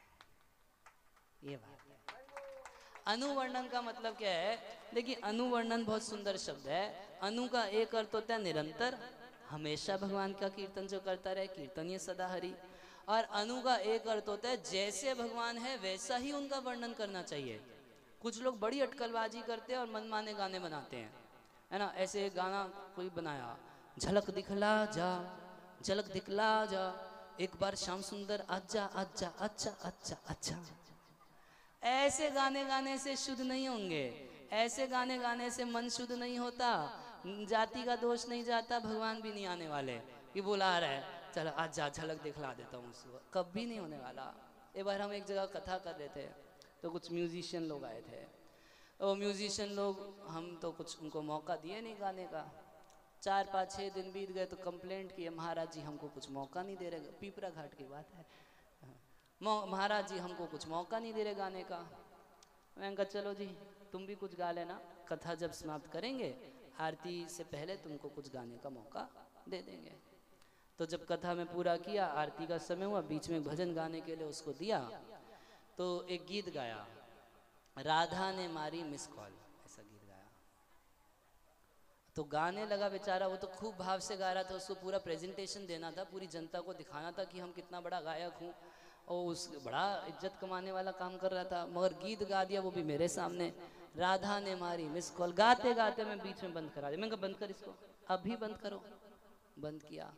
मैंने कहा एक बात बताओ, राधा रानी साक्षात लक्ष्मी जी हैं। अब बरसाना जाएंगे तो राधा रानी के मंदिर को बोलते हैं श्री जी का मंदिर। श्री जी मतलब क्या? लक्ष्मी जी, साक्षात लक्ष्मी जी हैं। और बेचारी लक्ष्मी इतना गरीब हो गई हैं कि उनके पास फोन में बैलेंस नहीं है, कृष्ण को मिस कॉल मारती हैं। बदमाश ऐसा गाना क्यों गाया मेरे सामने? अब तो हम तो उसको भगा दिया बिल्कुल पूरा पूरा। बोला मैं कुछ और गाता हूँ। मैं का मतलब ही नहीं, थर्ड क्लास का तू एकदम चाहे यहाँ से। तो ऐसी थर्ड क्लास के गाने सोचे हम गा रहे हैं और भगवान की भक्ति हो रही है, तो ऐसी भक्ति से हृदय पवित्र नहीं होता, ऐसी भक्ति से भगवान नहीं मिलता। प्रहलाद महाराज कह रहे हैं, पूयेत ये नहीं पुमान अनुवर्णित न, जैसे भगवान हैं यदि वैसा वैसा उनको बोला जाए तो केवल भगवान की कथा या कीर्तन बोलने से ही व्यक्ति पूरा पूरा पवित्र हो जाता है।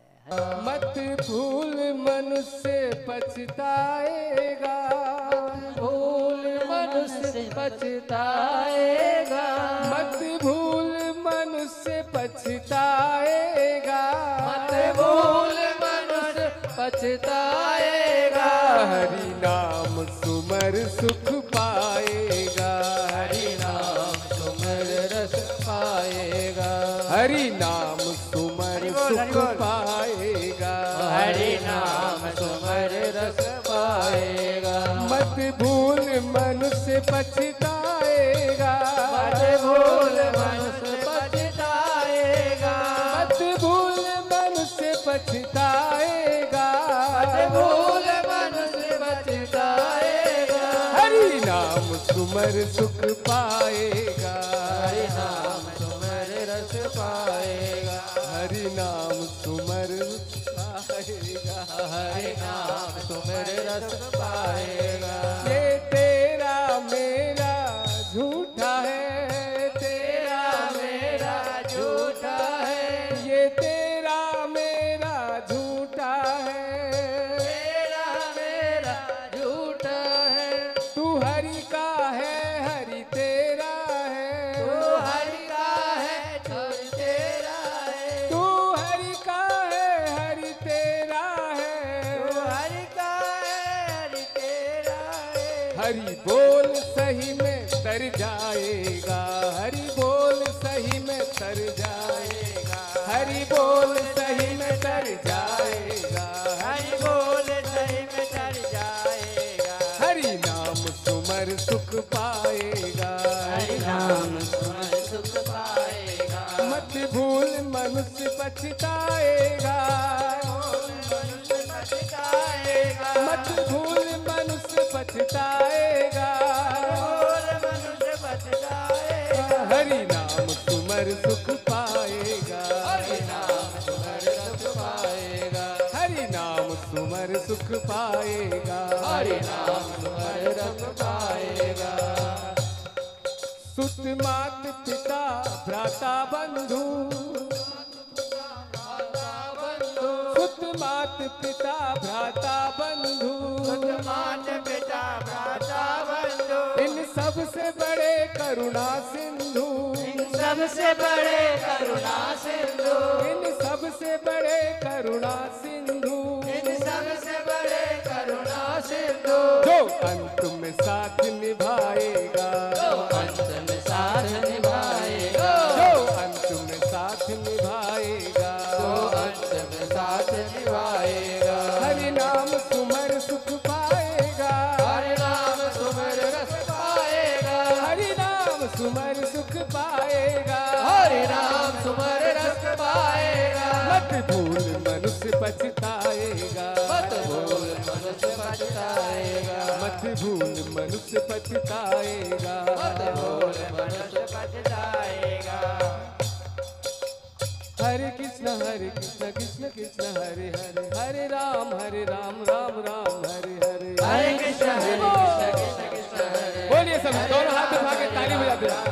हरे हरे, हरे कृष्ण कृष्ण कृष्ण हरे हरे, हरे राम राम राम हरे हरे, हरे कृष्ण कृष्ण कृष्ण हरे हरे, हरे राम राम राम हरे। धन जन जो बन पर फूल रहा, यौवन पर भूल रहा, धन जन यौवन पर फूल रहा, धन जन यौवन पर भूल रहा, झूठे जीवन में भूल रहा, झूठे जीवन में झूल रहा, झूठे जीवन में भूल रहा, झूठे जीवन में झूल रहा। ये फूल तेरा मुरझाएगा, ये फूल तेरा मुरझाएगा, ये फूल तेरा मुरझाएगा, ये फूल तेरा मुरझाएगा। हरि नाम सुमर सुख पाएगा, हरि नाम सुमर सुख पाएगा, हरि नाम सुमर सुख पाएगा, हरि नाम सुमर सुख पाएगा,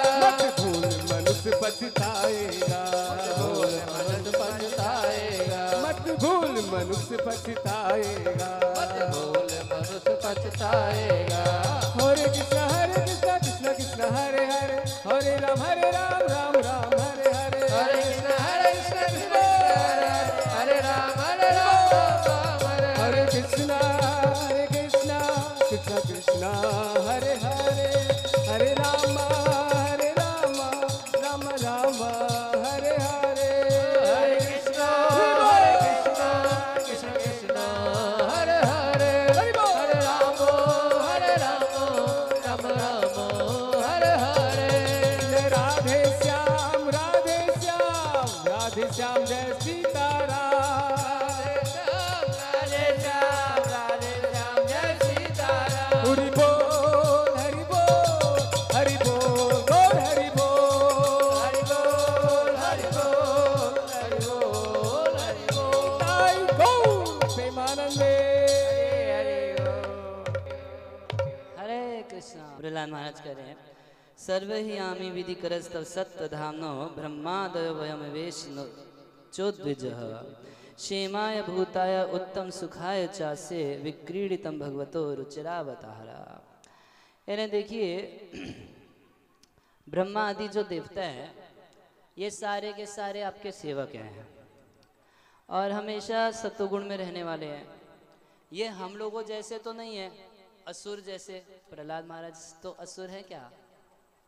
अच्छा, आप में से कौन कौन प्रहलाद महाराज को असुर मानता है? अभी भी पहले तो हो सकता है मानते होंगे, है ना, मगर अब तो समझ में आया कि कौन है प्रहलाद महाराज।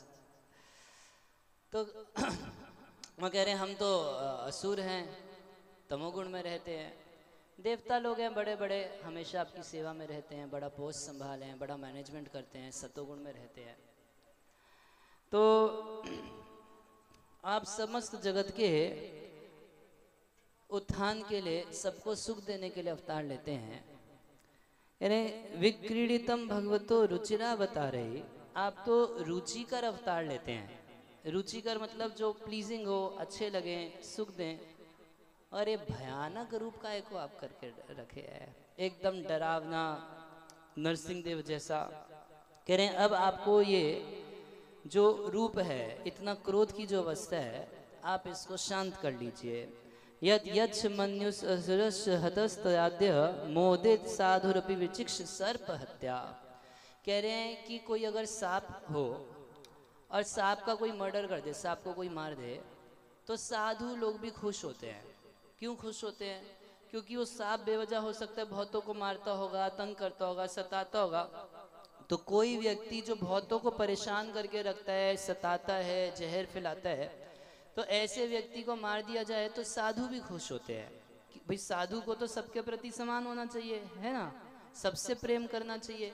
मगर एक व्यक्ति कोई ऐसा जो सबको दुख दे रहा हो, तो उसको मारने पर साधु भी खुश होते हैं, मोदित आनंद मनाते हैं। तो आज ये हिरण्यकशिपु मर गया, सब लोग खुश हैं, ब्रह्मा आदि देवता खुश हैं, ऋषि मुनि खुश हैं, नारद आदि भक्त लोग खुश हैं, हम लोग सब खुश हैं। एक आप ही गुस्से में दिखाई दे रहे हो, करिए गुस्सा शांत, क्या जरूरत है इतना गुस्सा करने की। लोकाश निरितिम इता प्रतियंति सर्वे, कह रहे सारे के सारे लोग यानी लोग, सब के सब लोग खूब बढ़िया ढंग से प्रसन्न हैं। रूपम नरसिंह विभयाय जना स्मरंती। अब आप अपने इस क्रोध के रूप को छिपा लीजिए, हटाइए, क्रोध को हटाइए, आपको गुस्सा करने की अब कोई जरूरत नहीं है। रूपम नरसिंह विभयाय जना स्मरंती। जब पापी लोग आपके नरसिंह देव के रूप का स्मरण करेंगे तो केवल आपका स्मरण करने से ही उनका हरि बोल हो जाएगा, आपको अब गुस्सा करने की कोई ज़रूरत नहीं। कोई याद करे किसी भक्त को सताते हुए, अगर एक बार उसको स्मरण आ जाए भगवान नरसिंह देव का, तो बाप रे, वो नरसिंह देव, प्रहलाद महाराज कह रहे हैं कि आपके उस भयानक रूप को, कि एक प्रहलाद को मारने की कोशिश करने पर हिरण्यकशिपु की क्या दुर्गति हुई थी, इसको याद करके कोई व्यक्ति इसको याद करके ही उसका वही राम नाम सत्य हो जाएगा, किसका, दुष्ट का। और कह रहे हैं कि आपके भक्त जो हैं, रूपम नरसिंह विभय जना स्मरंती, आपके भक्त लोग केवल आपके इस रूप का स्मरण करके अपने सारे संकटों को पार कर लेंगे। स्मरंती, केवल स्मरण करने से। अब आपको इतना गुस्से में रहने की जरूरत नहीं है, मेरे भक्त को कैसे मार दिया, इसको मार दूंगा, कुछ नहीं, केवल आपके इस स्वरूप का स्मरण करने से। कोई अगर संकट आ जाए जीवन में, कोई तकलीफ आ जाए बहुत बड़ी, कोई रोग हो जाए बहुत बड़ा, और उससे निवारण चाहता हो कोई व्यक्ति, या कोई स्वजन आईसीयू में चला गया हो, बीमार हो गया हो, तो उसके लिए यदि आप नरसिंह भगवान का स्मरण करते हैं, प्रार्थना करते हैं, तो ऐसा देखा गया है कि व्यक्ति बड़े से बड़े संकट से बाहर निकल जाता है। हम लोग प्रैक्टिकल देखें, ऐसा नहीं आपको 3 करोड़ साल पहली कोई बात बता रहे हैं, अभी एकदम अभी की अभी ऐसा खूब होता रहता है कि कोई भक्त संकट में आता है, हमारे मायापुर में भगवान नरसिंह देव हैं, उनसे प्रार्थना करता है, उनके सामने चला जाता है, या ऑनलाइन भी उनकी आरती करवा देता है, तो उसका बड़े से बड़ा संकट नष्ट हो जाता है। तो बोले इस रूप का स्मरण कर करके लोग अपने बड़े बड़े संकटों से निकल जाएंगे। अब इतना गुस्सा करने की आपको जरूरत नहीं, आप तो रुचिरा बता रही, आप तो सुंदर मधुर लीलाएं करने के लिए प्रसिद्ध हैं, तो कुछ मधुर रूप दिखाइए। इत्थम नर्तर्य ऋषि देव जहस अवतारे, लोकान विभावयसी हंसी जगत प्रतिपान, धर्मम मोह पुरुष पाशी युगानुवृत्तिम, छन्ना कलो यद अभव स्त्रीयुग अथ सत्वम। कह रहे इत्थम, इस प्रकार से, नर तिर्यक ऋषि देव जहस अवतारे, आप कभी कभी मनुष्य के रूप से, जैसे कृष्ण राम अवतार लेते हैं, कभी कभी तिर्यक मतलब जो तिरछा खड़ा होता है, पशु। एक बार की बात है, एक ब्राह्मण देवता थे, एक गांव में गए राम कथा कहने के लिए, और राम कथा जब शुरू किए, राम कथा कितनी 9 दिन की होती है ना, नवा होता है। अब कथा जब शुरू हुई तो कथा के प्रेमी, इतना प्रेमी, पूरा का पूरा 10 गांव आके कथा सुनने के लिए बैठ जाते थे। बोले महाराज 9 दिन काफ़ी नहीं है, और कथा बढ़ाइए। 9 का 11 हुआ, 11 का 15 हुआ, 15 का 20 हुआ, 20 का 25 हुआ, 1 महीना कथा चल गई। 1 महीना कथा करने के बाद जब ब्राह्मण देवता वापस जा रहे थे, उनको खुश करके सब लोग विदा किए, सब भेज दिया गया। तब तक जो मुख्य जजमान था कथा का, तो वो दौड़ा महात्मा जी के पीछे गया कि महात्मा जी बहुत अच्छा लगा, 30 दिन आप कथा सुनाए, मगर एक प्रश्न का उत्तर मेरे को, मतलब एक चीज मेरे को समझ में नहीं आई, मैं आपसे पूछना भूल गया। मैं आपसे हाँ पूछो, क्या पूछना चाहते हो? राम राक्षस थे या रावण राक्षस था? 30 दिन रामायण की कथा सुनने के बाद प्रश्न क्या, राम राक्षस था या रावण राक्षस था? तो महात्मा जी बोले, भाई मैं ही राक्षस था जो तुम लोगों को 30 दिन कथा सुनाया। नरसिंह भगवान पशु की गिनती में कैसे आ जाएंगे? न मृगम न मानुषम, ना वो मनुष्य हैं और ना वो पशु हैं, उनको अलग कर दीजिए।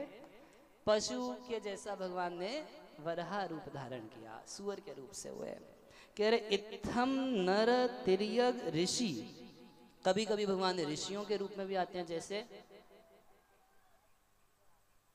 व्यासदेव, ठीक है, परशुराम जी, भगवान परशुराम ऋषि के रूप से आए। और कह रहे हैं ऋषि देव जहस अवतार है, देवताओं के रूप में भी आते हैं कभी। और जहस का अर्थ होता है जो पानी में रहते हैं, जलचर। कभी भगवान कोई जलचर जीव बन के आए, जैसा जलचर जलचर है, मछली बन के आए। हाँ हाँ, भगवान मछली बनते हैं मगर खाते कभी, है ना? आप सुने कभी कोई लीला भगवान मछली खाते हैं? तो भगवान एक बार मछली भी बने और एक बार कछुआ भी बने थे। जब समुद्र मंथन हो रहा था, देवता और दैत्य जो थे एक एक तरफ लग गए। वो बीच में पहाड़ मंदराचल पर्वत रखा, एक साइड इधर से खींचते एक साइड इधर से खींचते, तब तक पता चला कि वो पहाड़ जो था वो पानी के भीतर बहता चला गया। क्यों? नीचे कुछ सहारा तो था नहीं, तो बीच में लटका कितना दिन चलेगा? तो जैसे खींचना शुरू किया पहाड़ नीचे जाना शुरू हुआ। अब तो सारे देवता सुर फिर माथा पकड़ लिया, भैया अब ये काम तो हमसे नहीं होगा, अब समुद्र के भीतर जाके कौन संभालेगा वो भी पहाड़ को जिसको हम उठा नहीं पा रहे थे।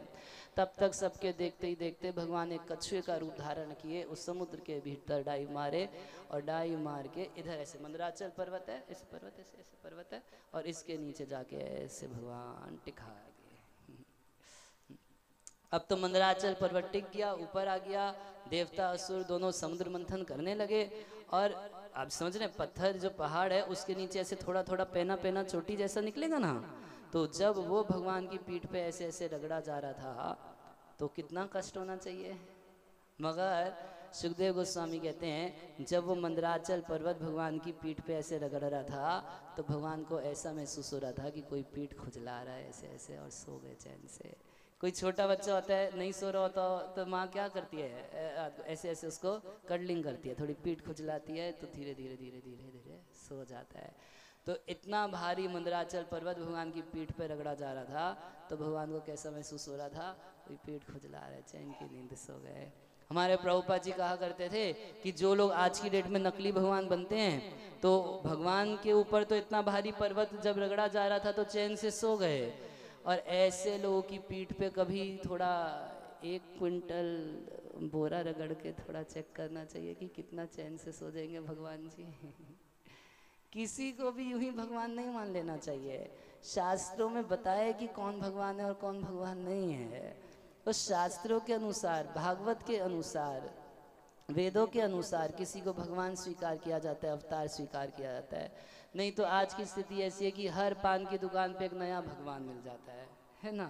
मगर उनमें से किसी भगवान को कभी बुला लीजिए घर पे और 1 बोरा चावल का रखिए, 1 क्विंटल चावल, और बोलिए कि थोड़ा सा हम पीठ पे आपके रगड़ते हैं, आपको नींद आ जाएगी चैन से।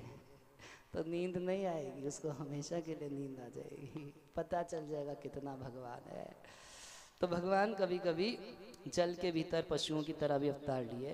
कह रहे लोकन विभयसी हंसी जगत प्रतिपान। हम क्यों आते हैं ऐसे? तो लोका विभावयसी, लोक को, समाज को, सभी लोगों का उत्थान करने के लिए, उनको सुख प्रदान करने के लिए, उनको संपदा प्रदान करने के लिए, उनकी रक्षा करने के लिए आते हैं।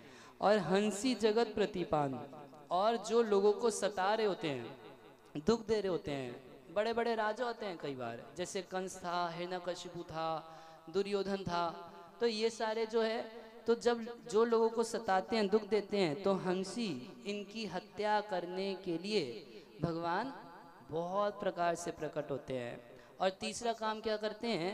धर्मम महापुरुष पाशी युगानुवृत्तिम, जो युग की अनुवृत्ति है, हर युग में, ध्यान से सुनिए, हम इतना जानते हैं कि भगवान गीता में भी बोले, आप लोग जगह जगह सुने और देखे होंगे, परित्राणाय साधूनाम विनाशाय च दुष्कृताम, भगवान प्रकट होते हैं साधुओं की रक्षा के लिए और असुरों का विनाश करने के लिए। और तीसरा काम क्या करते हैं?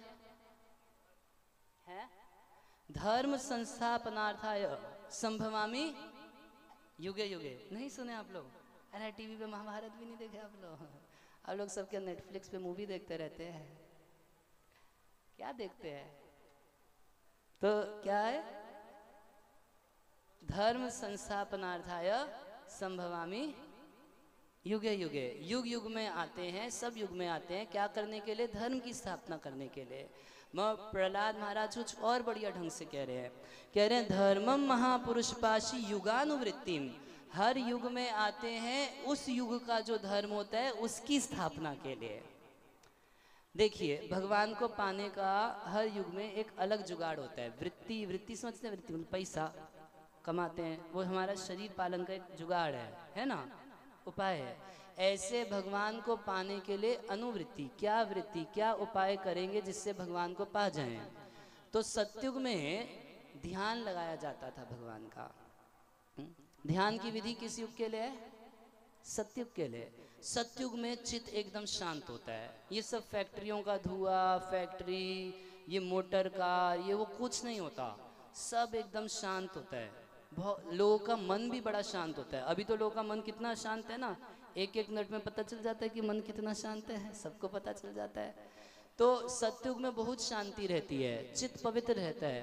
कोई भी व्यक्ति पाप कर्म नहीं करता। तो जब पाप कर्म नहीं करता तो चित्त जो है वो चंचल नहीं रहता, बहुत स्थिर रहता है। तो सतयुग की विधि क्या है? कृतयत ध्यायतो विष्णु। सतयुग में भगवान विष्णु का ध्यान किया जाता है। ध्यान निराकार का नहीं किया जाता। कुछ लोग बोलते हैं कि ध्यान करो। अच्छा, किसका ध्यान करो? बस कुछ नहीं, आग बंद करो तो तुमको लाइट दिखाई देगी। ऐसे आग बंद करो तो तुमको लाइट, प्रकाश दिखाई देगा। आप ऐसे आग बंद कीजिए, आपको प्रकाश दिखाई देगा। तो बात भी सच है, कुछ दिखता है ना। ऐसे सोते समय भी कभी कभी कुछ प्रकाश दिखाई देता है, हाँ? उसको ध्यान नहीं बोलते हैं कि लाइट दिखाई देगी। ऐसे बैठ जाओ और थोड़ा ऐसा प्राणायाम करो और उसके बाद यहाँ पर देखो लाइट दिखाई देगी। ध्यान की विधि है कृतयत ध्यायतो विष्णु। भगवान विष्णु के सुंदर रूप का ध्यान किया जाता है।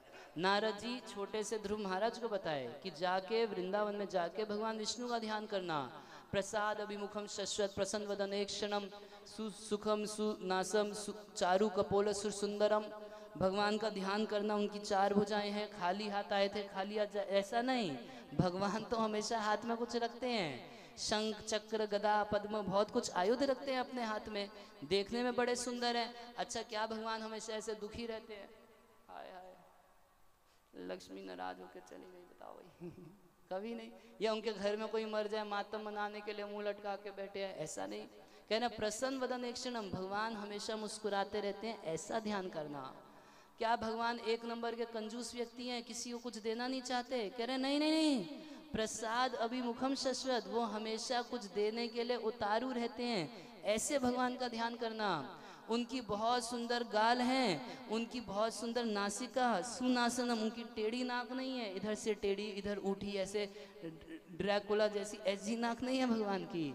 सुनासनम, बड़ी सुंदर नाक है भगवान की। सुकपोलम, बहुत सुंदर गाल है भगवान के, और इतना शाइन करते हैं भगवान के गाल कि कभी कभी ब्रज में भगवान के सखा जंगल में जाके, वृंदावन के जंगल में गाय चराते समय अपना कुछ श्रृंगार करते हैं, और श्रृंगार करने के बाद भगवान के गाल में, आईना तो लेके जाते नहीं, भगवान के गाल में ही अपना चेहरा देख लेते हैं कैसा लग रहा हो। सुकपोलम, इतना सुंदर जिनके गाल है उनको कैसे कह देते हैं कि उसका कोई गाल नहीं?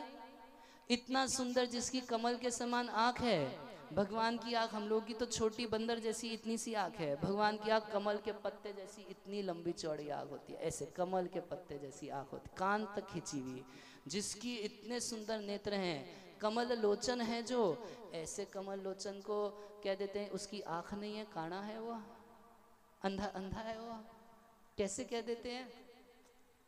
तो कृतयत ध्यायतो विष्णु, भगवान विष्णु के सुंदर रूप का ध्यान सतयुग में लगाया जाता है। तो सतयुग में भगवान आते हैं, जैसे कर्दम मुनि के सामने भगवान आए, कर्दम मुनि भगवान का ध्यान लगाए थे, और ध्यान लगा के भगवान को पाए थे।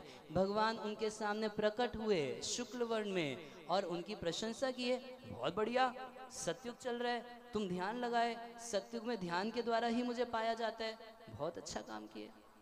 तो भगवान हर युग में आते हैं और उस युग का जो धर्म होता है, तो सतयुग का धर्म क्या है? ध्यान लगाना। अब कलयुग में किसी को ध्यान लगाने के लिए बोले तो क्या ध्यान लगेगा? एक बार की बात है, एक भक्त थे, ध्यान का शिविर लगा था, जैसे हम लोग कथा कर रहे थे ना टेंट में, तो गया था ध्यान के शिविर में गया था। कई दिन बाद ध्यान के शिविर मतलब रोज जाता था, कई दिन बाद मिलने के लिए आया हमारे महाराज जी से। महाराज पूछे कहाँ गए थे इतने दिन? बोला शिविर लगा था महाराज जी ध्यान का, वहाँ जाता था। बोले क्या होता था वहाँ पर? बोले वहाँ पर एक महात्मा जी बैठते थे, सबको बोलते थे आंखें बंद करो और ध्यान लगाओ। अच्छा किस चीज़ का ध्यान लगाते? बोलते थे जो ध्यान में आए वो ध्यान लगाओ, ज्योति का ध्यान लगाओ, ये करो। अच्छा बोले होता क्या था वहाँ पर? बोले महाराज जी सच सच बताता हूँ कि क्या होता था। तो मैं वहाँ पर गया, महात्मा जी बोले आँख बंद करो, सब लोग आँख बंद किए, मैं भी आँख बंद किया। उसके बाद थोड़ी थोड़ी देर में मैं ऐसे आँख खोल के देखता था कि कौन कौन आँख बंद किया, कौन खोल, थोड़ा सा देखता था। तो जब मैं ऐसे आँख खोल के देखता था तो देखता था 5-7 मेरे जैसे आँख खोले होते थे, मुझको देख के आँख बंद कर लेते थे। ध्यान की अवस्था में। अच्छा महाराज बोले अच्छा तुमको कुछ ध्यान लगा, कुछ देखे? बोले महाराज मैं वो भी बात आपको सच सच बता देता हूँ। हुआ क्या कि ध्यान के शिविर में जाने से पहले खेत में मैं मोटर चालू करके आया था। तो जब मैं आँख बंद किया तो मुझको मेरा खेत दिखाई दे रहा था और बहता हुआ पानी दिखाई दे रहा था कि ये ध्यान खत्म होगा तो अपना पानी बंद करके आऊँगा। कलयुग में इतना मन चंचल है, ध्यान नहीं लग सकता, ये कलयुग के लिए नहीं है। तो प्रहलाद महाराज कह रहे धर्मम महापुरुष पासी युगानुवृत्तिम, जिस युग का जो धर्म होता है उसको भगवान बताने के लिए आते हैं। त्रेता युग में क्या युग धर्म रहता है? त्रेता युग में भगवान को पाने का विधान क्या है, साधन क्या है? यज्ञ करना। बहुत बड़े बड़े यज्ञ किए जाते थे त्रेता युग में। जैसे युधिष्ठिर महाराज तो द्वापर में किए, मगर बहुत बड़े बड़े राजसूय यज्ञ, ये यज्ञ वो यज्ञ, उनमें खरबों खरबों रुपया खर्च होता था। ऐसे 100 रुपये में यज्ञ, ऐसे लोग कई लोग यज्ञ करते हैं, 500-700 रुपये होता है, उसी में थोड़ा सा हवन सामग्री लाते हैं और उससे स्वाहा स्वाहा आहा आहा सब कर लेते हैं। मगर त्रेता युग में बहुत धन खर्च करके यज्ञ होता है। अब कलयुग में तो घी नहीं बचा, गाय नहीं है, देसी गाय नहीं है, घी नहीं है, यज्ञ करेंगे कैसे?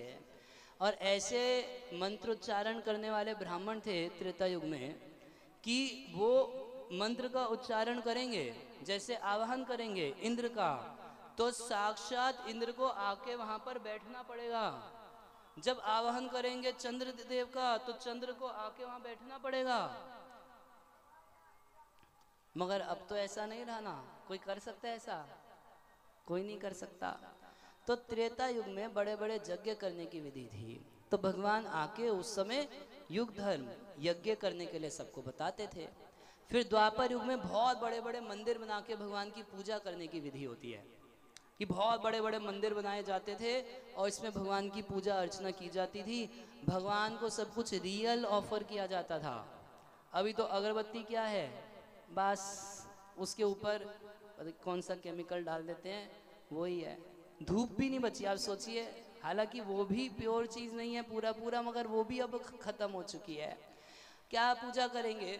भगवान को चढ़ाया जाता है ये गेंदे का माला। कोई खुशबू गेंदे में सूंघ के देखिए, गेंदे में खुशबू नहीं बची। ये देखिए, लीजिए सूंघ के देखिए, कोई कितनी खुशबू है, सूंघे सूंघे, लीजिए सूंघ के देखिए कितना खुशबू बचा गेंदे में। पहले ज़माने में हम लोग बचपन में खुद देखे हैं, शादी ब्याह में ऐसे जैसे घर को गेंदे से सजा देंगे, गेंदे की लड़ियों से, तो रोड तक गेंदे की खुशबू पहुंचेगी, पता चल जाएगा किसी घर में। आप लोग देखे होंगे ना अपने अपने बचपने में। और अभी तो हजारों किलो गेंदा टांग दीजिए, नाक लगाए बिना कुछ खुशबू नहीं आएगी, और वो भी इतनी चिन्नी सी आएगी। तो क्या पूजा करेंगे भगवान की, क्या चढ़ाएंगे भगवान को? गहने चढ़ाने होते हैं तो कुछ हीरा मोती पन्ना सोना, क्या चढ़ाते हैं? प्लास्टिक ला ला के भगवान को माला पहना देते हैं। ना करने से तो अच्छा है कि किया जाए।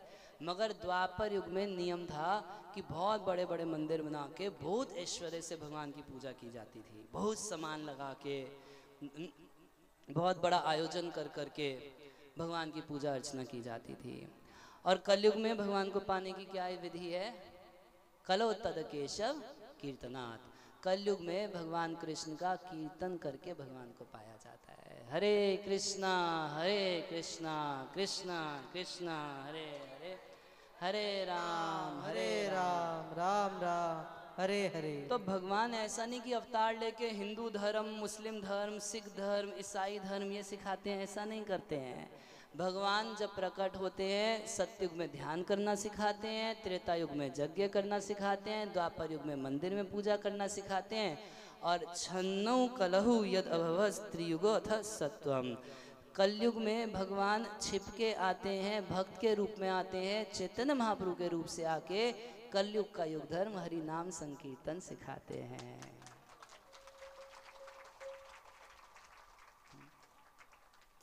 प्रहलाद महाराज कह रहे हैं यही उनका काम है। लोकान विभयसी हंसी जगत प्रतिपान और धर्मम महापुरुष पाशी युगानुवृत्तिम। वो लोगों की रक्षा करने के लिए और असुरों को हंसी उनको मारने के लिए आते हैं। मगर छन्नौ कलहु, कलयुग में लोगों को पिटाई नहीं करते। कलयुग में भगवान आके असुरों की पिटाई नहीं करते। कलयुग में भगवान आके ऐसे रक्षा नहीं करते और असुरों की पिटाई नहीं करते। यदि भगवान असुरों की पिटाई करते होते, मान लीजिए कलयुग में भगवान सुदर्शन चक्र लेके आ जाए यहाँ पर, तो पता चलेगा हम सबका गर्दन सुदर्शन चक्र उड़ा देगा। हम में से कोई भी नहीं बचेगा यहाँ पर, पूरा पृथ्वी पर कोई नहीं बचेगा। तो भगवान कलयुग में क्या करते हैं?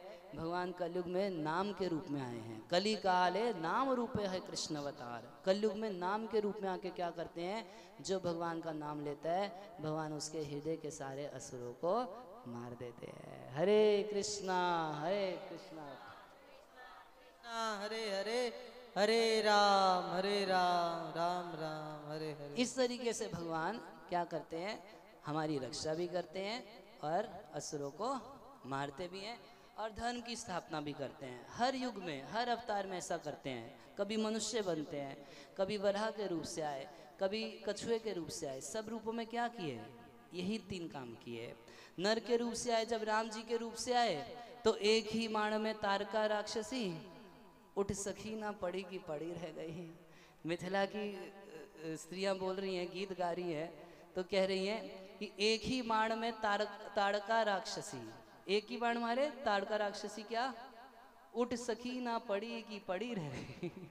ऐसा एक बाण मारे कि ताड़का राक्षसी खड़ी ही नहीं हो पाई, उसको वहीं की वहीं पड़ी की पड़ी रह गई।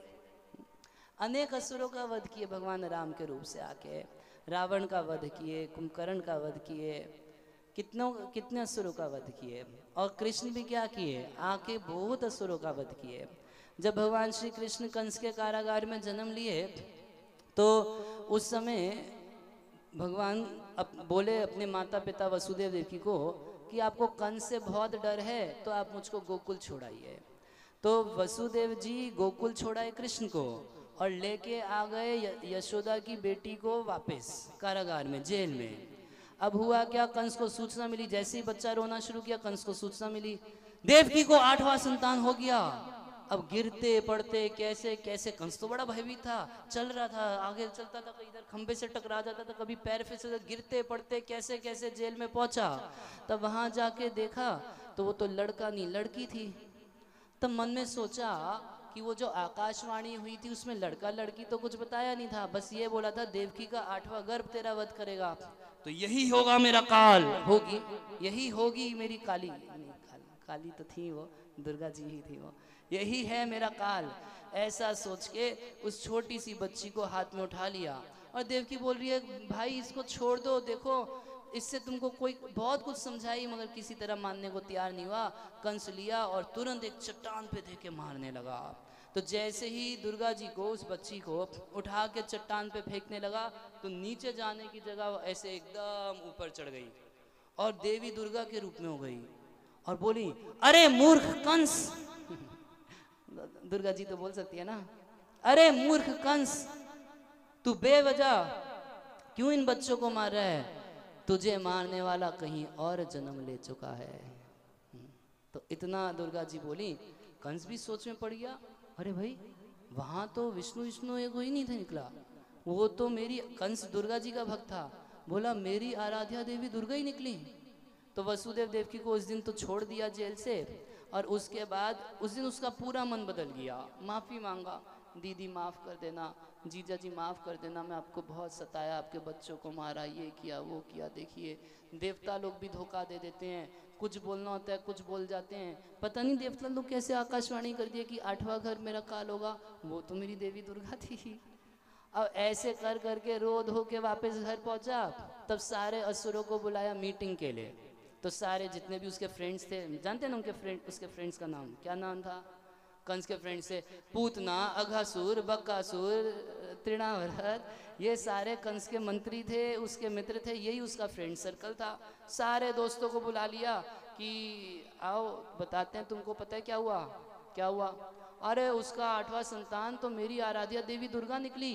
अच्छा दुर्गा जी क्या बोली तुमको? दुर्गा जी बताई कि तुमको मारने वाला तो कहीं और जन्म ले चुका है, कहीं और जन्म ले चुका है। क्या और कुछ बताई? कितने दिन पहले? 10 दिन। बोले हाँ ऐसे कुछ 10 दिन पहले, 10 दिन के बाद, कुछ ऐसे ही बोल रही थी।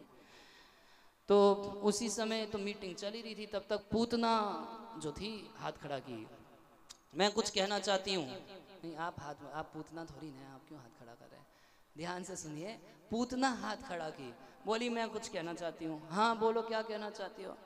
बोली कि चिल्ड्रन किलिंग कमीशन का हेड आप मेरे को बना दीजिए। जितने बच्चे जन्म लिए 10 दिन से पहले, 10 दिन के, 10 दिन से बड़े जितने होंगे मैं सबको मार दूंगी। तो पूतना जो राक्षसी तो थी, बड़ी भद्दी दिखती थी, मगर बहुत सुंदर गोपी जैसा रूप धारण करके गोकुल में गई। अपने हाथ में कमल का फूल ले ली थी, उसको घुमाते घुमाते देखने में इतनी सुंदर लग रही थी कि ब्रजवासी लोग एक बार भ्रम में पड़ गए। क्या सोच रहे हैं, कहीं लक्ष्मी जी तो नहीं आ गई अपने पति कृष्ण को ढूंढते हुए? ऐसा भ्रम में पड़ गए। जब पहुंची यशोदा के भवन में पूतना, एकदम सुंदर रूप बनाई हुई है, कृष्ण को पालने में देखी तो तुरंत हाय मेरा लाला, हाय मेरा बेटा, हाय मेरा बेटा लाला, इतना झूठा प्यार दिखा रही थी। ऐसे बहुत सारे झूठे प्रेमी होते हैं ना भगवान के, व्हाट्सएप स्टेटस पे लिख देंगे आई लव यू कृष्णा, और पता नहीं लव कहाँ कहाँ कर रहे हैं, लस्ट कहाँ कहाँ कर रहे हैं, मगर झूठा लिख के चलेंगे जैसे पता नहीं कृष्ण प्रेम में कितना पागल हो गए हो। तो ऐसे ही पूतना हाय मेरा बेटा, हाय मेरा लाला, तो ऐसा प्रेम दिखा रही थी कि एक बार यशोदा और रोहिणी माता भी फेर में पड़ गई कि इतना प्यार तो कन्हैया को हम भी नहीं करते जितना ये करती है। जाने दी पूतना को, गई वो तो अपने स्तनों पे, अपनी छाती पे पूरा हलाहल विष लगा के आई थी। तो जैसे ही कृष्ण को गोद में ली और उस एकदम प्रेम तो दिखा रही थी, दूध पिलाने लगी, तो भगवान उसके स्तनों को चूसने लगे। जैसे ही मुख में लिए पीने लगे तो इतना पीने लगे कि छोड़ ही नहीं रहे, छोड़। उसको बड़ी पीड़ा हुई, बड़ा कष्ट हुआ। अरे तब बोलने लगी अरे मुंच दे, अलमिति। मुंच मतलब छोड़ दे, अरे छोड़ दे। और अलम मतलब हो गया, काफी है, पर्याप्त हो गया, अरे हो गया। भगवान बोले भैया हमने पकड़ना तो सीखा है, छोड़ना हमने नहीं सीखा। किसी एक जने को कभी पकड़ लेते तो जीवन भर उसको छोड़ते नहीं है। तो ऐसे पूतना बोल रही है, भगवान तो छोड़ नहीं रहे, और उसके दूध के साथ साथ उसका प्राण भी भगवान चूस लिए, मार दिए उसको। बहुतों को मारे भगवान। प्रहलाद महाराज कह रहे हैं आप नर के रूप में आते हैं, कृष्ण राम के रूप में आते हैं, बहुतों को मारते हैं, मगर भगवान जब किसी को मारते हैं तो उसको बहुत सुंदर गति भी प्रदान करते हैं। भगवान क्या देखे? भगवान ये नहीं देखे कि ये पूतना मुझको मारने के लिए आई थी। भगवान देखे कम से कम ड्रामा तो माँ जैसा कर रही थी ना। ठीक है भक्त नहीं थी, मैं कम से कम एक माँ जैसा नाटक तो करके दिखा रही थी। हाय मेरा लाला, हाय मेरा बेटा, कम से कम ये तो दूध पिला रही थी, माँ जैसा बिहेव कर रही थी। तो भगवान ये नहीं देखे कि राक्षसी थी, मुझको मारने के लिए आई थी। भगवान बस इतना गुण देखे कि कम से कम माँ का नाटक कर रही थी। उस नाटक को ही भगवान स्वीकार करके उस पूतना राक्षसी को अपने गोलोक धाम में अपनी माँ जैसा बना के रख लिए। इतनी सुंदर गति दिए। जैसे यशोदा माता, तो वे बिल्कुल यशोदा नहीं, जैसे किसी का पालन पोषण एक तो माँ करती है, और एक धाई, धाई समझते हैं आप लोग? धाई तो कोई धाई होती है जो पालन पोषण करती है। तो भगवान पूतना को धात्री गति प्रदान करती है। आप या हम में से कोई ऐसा होगा, अगर हमारा मर्डर करने के लिए कोई हमारे घर में घुस जाए, आपको पता चल जाए कि मेरा मर्डर करने आया है, और आप उसको बोलो अरे तुम मेरा मर्डर करने आए हो? हाँ मर्डर करने आए हैं तुम्हारा। सुनो ऐसा है कि सामने मेरा एक घर खाली पड़ा है, वो मेरी जो प्रॉपर्टी है आज से मैं तुमको देता हूँ, आराम से रहो, खाओ पियो, जो भी बने करो। करेगा कोई? नहीं करेगा ना। और भगवान को पता है कि जिघांसया अपि, मुझे मारने के लिए आई है, ऐसी पूतना को भी भगवान अपने धाम में माँ बना के रख लिए। हरे कृष्णा कृष्ण कृष्ण हरे हरे, हरे राम राम राम हरे हरे। सुखदेव गोस्वामी कहते हैं किम पुनः श्रद्धया भक्तया कृष्णाय परमात्मने यच्छन प्रियतम किन्नु रक्ता स्तन्मातरो यथा। अगर पूतना जो भगवान को जहर पिला के मारने के लिए आई थी, अपना दूध पिलाई, तो उसका दूध पीने से भगवान उसको माँ बना के रख लिए, फिर किम पुनः श्रद्धया भक्तया, फिर उसके लिए क्या कहना, जो श्रद्धा पूर्वक भक्ति पूर्वक रोज भगवान ठाकुर जी को भोग लगाते हैं, रोज ठाकुर जी को खिलाते हैं पिलाते हैं, जब दूध के बहाने जहर पिलाने की इच्छा वाली पूतना को माँ बना के रख लिए, कह रहे किम पुनः श्रद्धया भक्त्या, फिर उन लोगों का क्या कहना जो रोज श्रद्धा पूर्वक ठाकुर जी की सेवा करते हैं, उनको भगवान क्या गति देंगे। सुखदेव गोस्वामी कह रहे हैं कहने के लिए मेरे पास शब्द नहीं है। मतलब उनको तो निश्चित भगवान अपने धाम में अपना पार्षद बना लेंगे। तो अपने भक्तों की रक्षा करते हैं, धर्म की स्थापना करते हैं। जब पूतना राक्षसी ऐसे मर गई, मरते मरते पूतना राक्षसी 18 किलोमीटर लंबी हो गई। कितना? 18 किलोमीटर लंबा उसका शरीर हो गया। तो जब इतना बड़ा हो गई भगवान सोचे कि भैया ये पूतना को कहाँ पर लैंड करूं, आकाश में तो लेके चले गए थे। तो बोले कि देखो अपने भक्तों का तो कुछ खराब नहीं करूंगा। कंस का एक बगीचा था, बोले वहीं जाके लैंड कर देता हूँ, सारे पेड़ बर्बाद कर दिए कंस के। अच्छा हुआ क्या, अब इधर पूतना जब मर गई, पूतना का वध हो गया, तो सारे ब्रजवासी भाग भाग के गए उस कंस के बगीचे तक, देखे तो पूतना मर गई, कृष्ण सुरक्षित हैं, उसकी छाती पर एकदम खेल रहे हैं छोटा सा बालक। तो यशोदा आदि माताएं जाके कृष्ण को उठा के लाई। अब चेक करना था कि कहीं कृष्ण को तो कुछ नहीं हुआ, उनको चेक वगैरह सब कुछ की। उसके बाद अब राक्षसी को छुआ है तो अपने बेटा को निल्हा धुला के खूब सुंदर उनको हर अंग पर तिलक लगाई। जैसे हम तिलक लगाते हैं ऐसे 12 अंगों पर तिलक लगाई, और तिलक लगा लगा के बोलती थी ओम केशवाय नमः, केशव भगवान तुम्हारे मस्तक की रक्षा करे। ओम नारायणाय नमः, नारायण भगवान तुम्हारी नाभि की रक्षा करे। ओम माधवाय नमः, भगवान माधव तुम्हारे हृदय की रक्षा करे। जो भगवान संपूर्ण विश्व की रक्षा करने के लिए अवतार लेते हैं, उन भगवान की रक्षा भगवान के नाम द्वारा करके सिखा रहे हैं कि नाम कितना शक्तिशाली होता है। स्थापना करते हैं धर्म की। ऐसे एक दिन की बात है, यशोदा माता भगवान श्री कृष्ण को दूध पिला रही थी। अचानक कृष्ण इतना भारी हो गए कि अब यशोदा से उठाए नहीं जा रहे। तब तक यशोदा कृष्ण को जमीन पर रख दी। क्या करे बेचारी, जमीन पर रख गई, इधर उधर कुछ काम के लिए गई जब, तब तक क्या हुआ कि एक असुर बवंडर के रूप में वहां पर आ गया। बवंडर समझते हैं, खूब बड़ा आंधी तूफान है, सब बवंडर करके ऐसे ऐसे करके कृष्ण को उड़ा के लेके चला गया। अभी इतना भारी थे कि यशोदा नहीं उठा पा रही, अभी इतना हल्का हो गए कि तृणवत आके उठा के लेके चला गया। ये सब कंट्रोल भगवान के हाथ में रहता है। जैसे ये बिजली का होता है ना, वोल्टेज ऑन करो ऑफ करो, बढ़ाओ घटाओ कंट्रोलर, ऐसे भगवान के हाथ में हमेशा ये वोल्टेज रहता है। जब मर्जी चाहे अपना वजन बढ़ा देंगे, जब मर्जी चाहे तो अपने आप को हल्का कर देंगे, जब इच्छा होएगी तो खूब आग जैसा गर्म हो जाएंगे, जब इच्छा होएगी तो खूब फ्रीजर जैसा ठंडा, बर्फ जैसा ठंडा हो जाएंगे। सारा वोल्टेज कंट्रोल उनके हाथ में है। तो पूरी दुनिया का वोल्टेज उनके हाथ में है, तो फिर अपना क्यों नहीं रखेंगे। तो इतना हल्के हो गए, तृणावत उठा के लेके चला गया। ऐसे गर्दन पे भगवान पीछे लटके हुए हैं उसकी पद्दी पर, और भगवान सोचे कि ठीक है ये कलयुग के लोग बोलेंगे कि हम लोग एरोप्लेन बनाए, हम लोग तो आकाश में घूमते हैं, तो पहले से ही भगवान एक बार आकाश में फ्लाइट में उड़ के दिखा दिए कि देखो हम तुमसे कितना बढ़िया एरोप्लेन में उड़ते हैं। खूब मजे से आकाश में भ्रमण करके उड़ के जब मन भर गया भगवान का, तृणावृत की गर्दन पे लटके लटके फिर वोल्टेज बढ़ा दिए। पहले हल्के हो गए थे, अब इतना भारी हो गए, इतना भारी, उसको दम घुटने अब छुड़ाना चाहता है, फेंकना चाहता है, किसी तरह हटाऊं इसको, तो वो तो बस पकड़ लिए तो छोड़ना जानते नहीं। ऐसा पकड़े, इतना वजन बढ़ाया, गला घुट घुट के पूरा मर गया। फिर उसको भी लैंड कर दिए, उसके ऊपर आराम से भगवान खेल रहे हैं। वो इतना असुर मारते थे, एक संत कथा कहते हुए बोल रहे थे कि जब तक भगवान 100-200 असुर नहीं मारते थे तब तक उनका नाश्ता नहीं पचता था उनको। सुबह में नाश्ता करने से पहले 100-150 असुर मार देते थे। इतना हंती, इतना हनन किए, इतने लोगों का वध किए और इतना विभवसी, इतने सारे अपने भक्तों के ऊपर कृपा किए। जैसे सुदामा के ऊपर कृपा किए, भगवान रामचंद्र शबरी के ऊपर कृपा किए, मिथिला वासियों के ऊपर कृपा किए, कितनों के ऊपर कृपा किए और कितने सारे असुरों का वध कर दिए।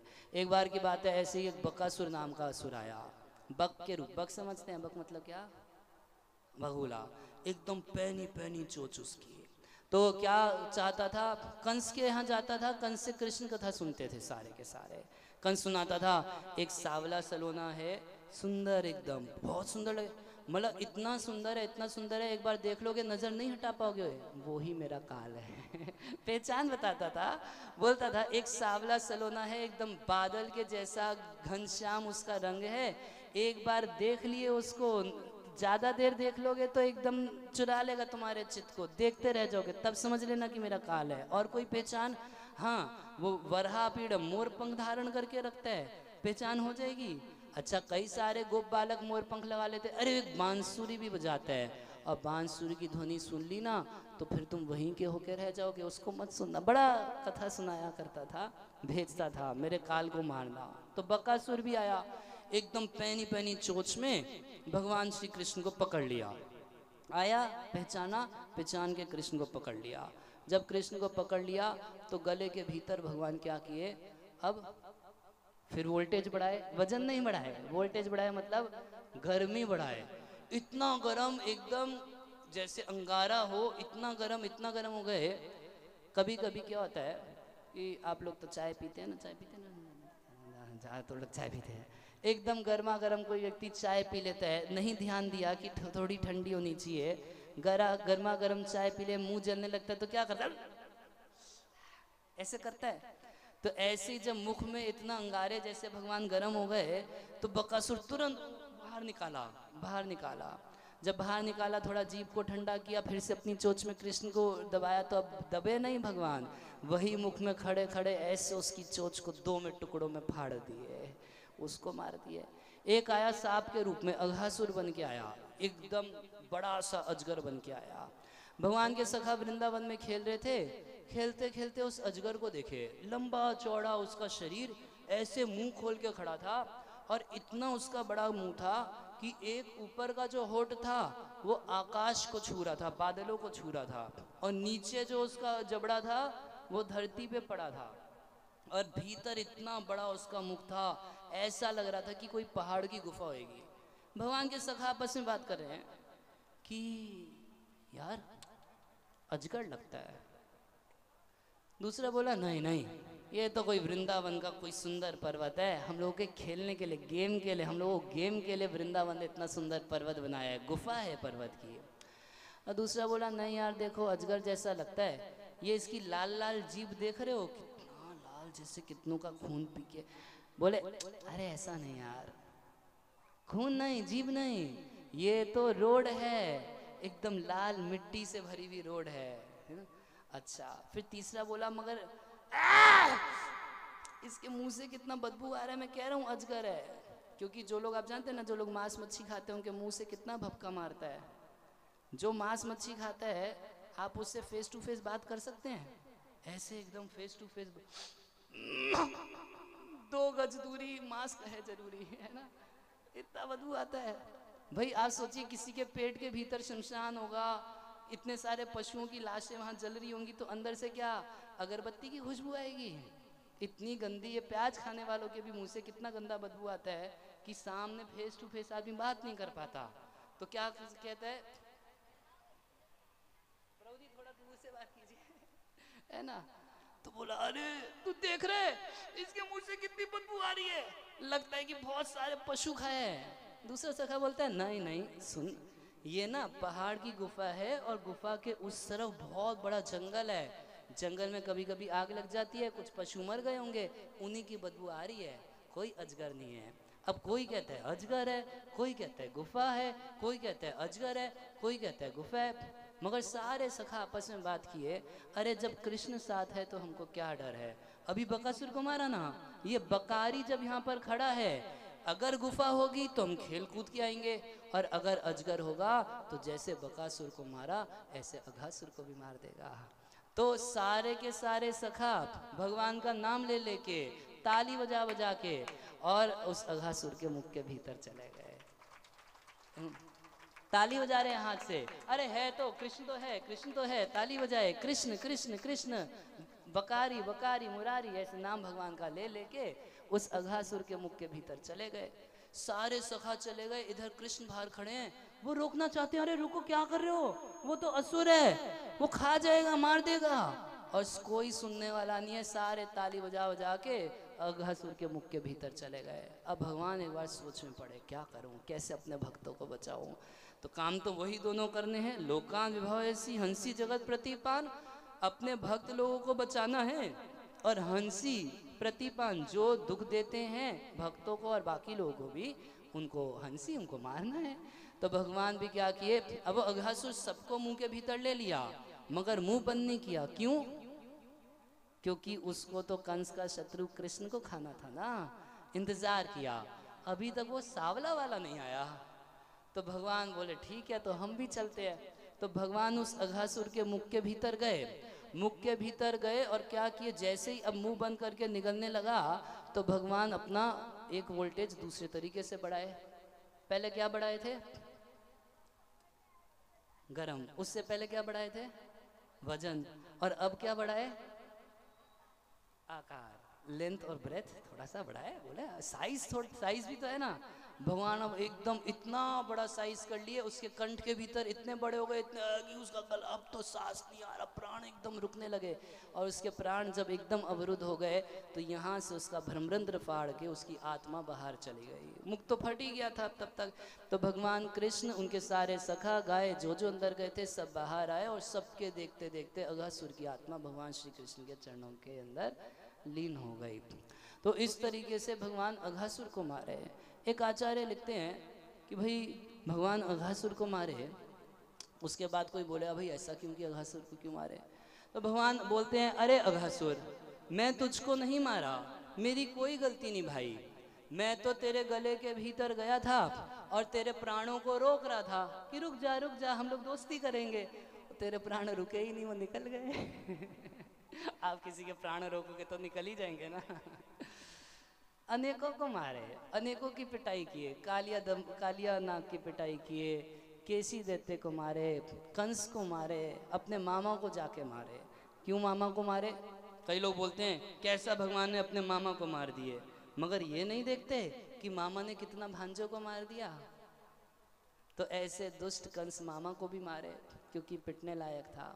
तो भगवान जब भी आते हैं अनेक रूप से आते हैं, कभी नर भी बनते हैं, पशु भी बनते हैं, पक्षी भी बने हैं, देवता के रूप से भी आए, सब रूप में आके 3 काम करते हैं। हरि बोल। याद रहेगा क्या क्या काम करते हैं? पहला काम क्या करते हैं? लोगों की रक्षा करते हैं, उनके उद्भव की योजना बनाते हैं कि लोग प्रगति करें। दूसरा काम क्या करते हैं? जो सबको सताने वाले लोग होते हैं, भक्तों को सताने वाले लोग होते हैं, हंसी, उनका वध करते हैं। और तीसरा काम क्या करते हैं? यहाँ के लोग बताएंगे, माता जी पार्टी। तीसरा काम भगवान क्या करते हैं? आप लोग सुन रहे हैं ना? पहला काम क्या करते हैं? फिर से सुन। पहला काम क्या करते हैं? भक्तों की रक्षा करते हैं। वेरी नाइस, हरि बोल। इनके लिए ताली बजाइए। दूसरा काम क्या करते हैं? बोलिए बोलिए। हैं? असुरों को मारते हैं। तीसरा काम क्या करते हैं? हैं? हाँ, आके धर्म की स्थापना करते हैं कि किस उपाय से इस युग में आप मुझको प्राप्त कर सकते हो। तो कलयुग में भगवान चैतन्य महाप्रभु के रूप से आके क्या सिखा के गए? हरे कृष्णा कृष्ण कृष्ण हरे हरे, हरे राम राम राम हरे हरे, हरे कृष्ण गाइए। कृष्ण हरे हरे, हरे राम राम राम हरे हरे, हरे कृष्ण कृष्ण कृष्ण हरे हरे, हरे राम राम राम हरे हरे, हरे कृष्ण कृष्ण कृष्ण हरे हरे, हरे राम राम राम हरे हरे, हरे कृष्णा कृष्ण कृष्ण हरे हरे, हरे राम राम राम हरे हरे, हरे कृष्ण कृष्ण कृष्ण हरे हरे, हरे राम राम राम हरे हरे, हरे कृष्णा कृष्ण कृष्ण हरे हरे, हरे राम राम राम हरे हरे, हरे कृष्ण कृष्ण कृष्ण हरे हरे, हरे राम राम राम हरे हरे, हरे कृष्णा कृष्ण कृष्ण हरे हरे, हरे राम राम राम हरे हरे, हरे कृष्ण कृष्ण कृष्ण हरे हरे, हरे राम राम हरे हरे। ग्रंथराज श्रीमद् भागवतम की जय। जगत गुरु श्रील प्रभुपाद की जय। जय। गौर हरि प्रेमानंद।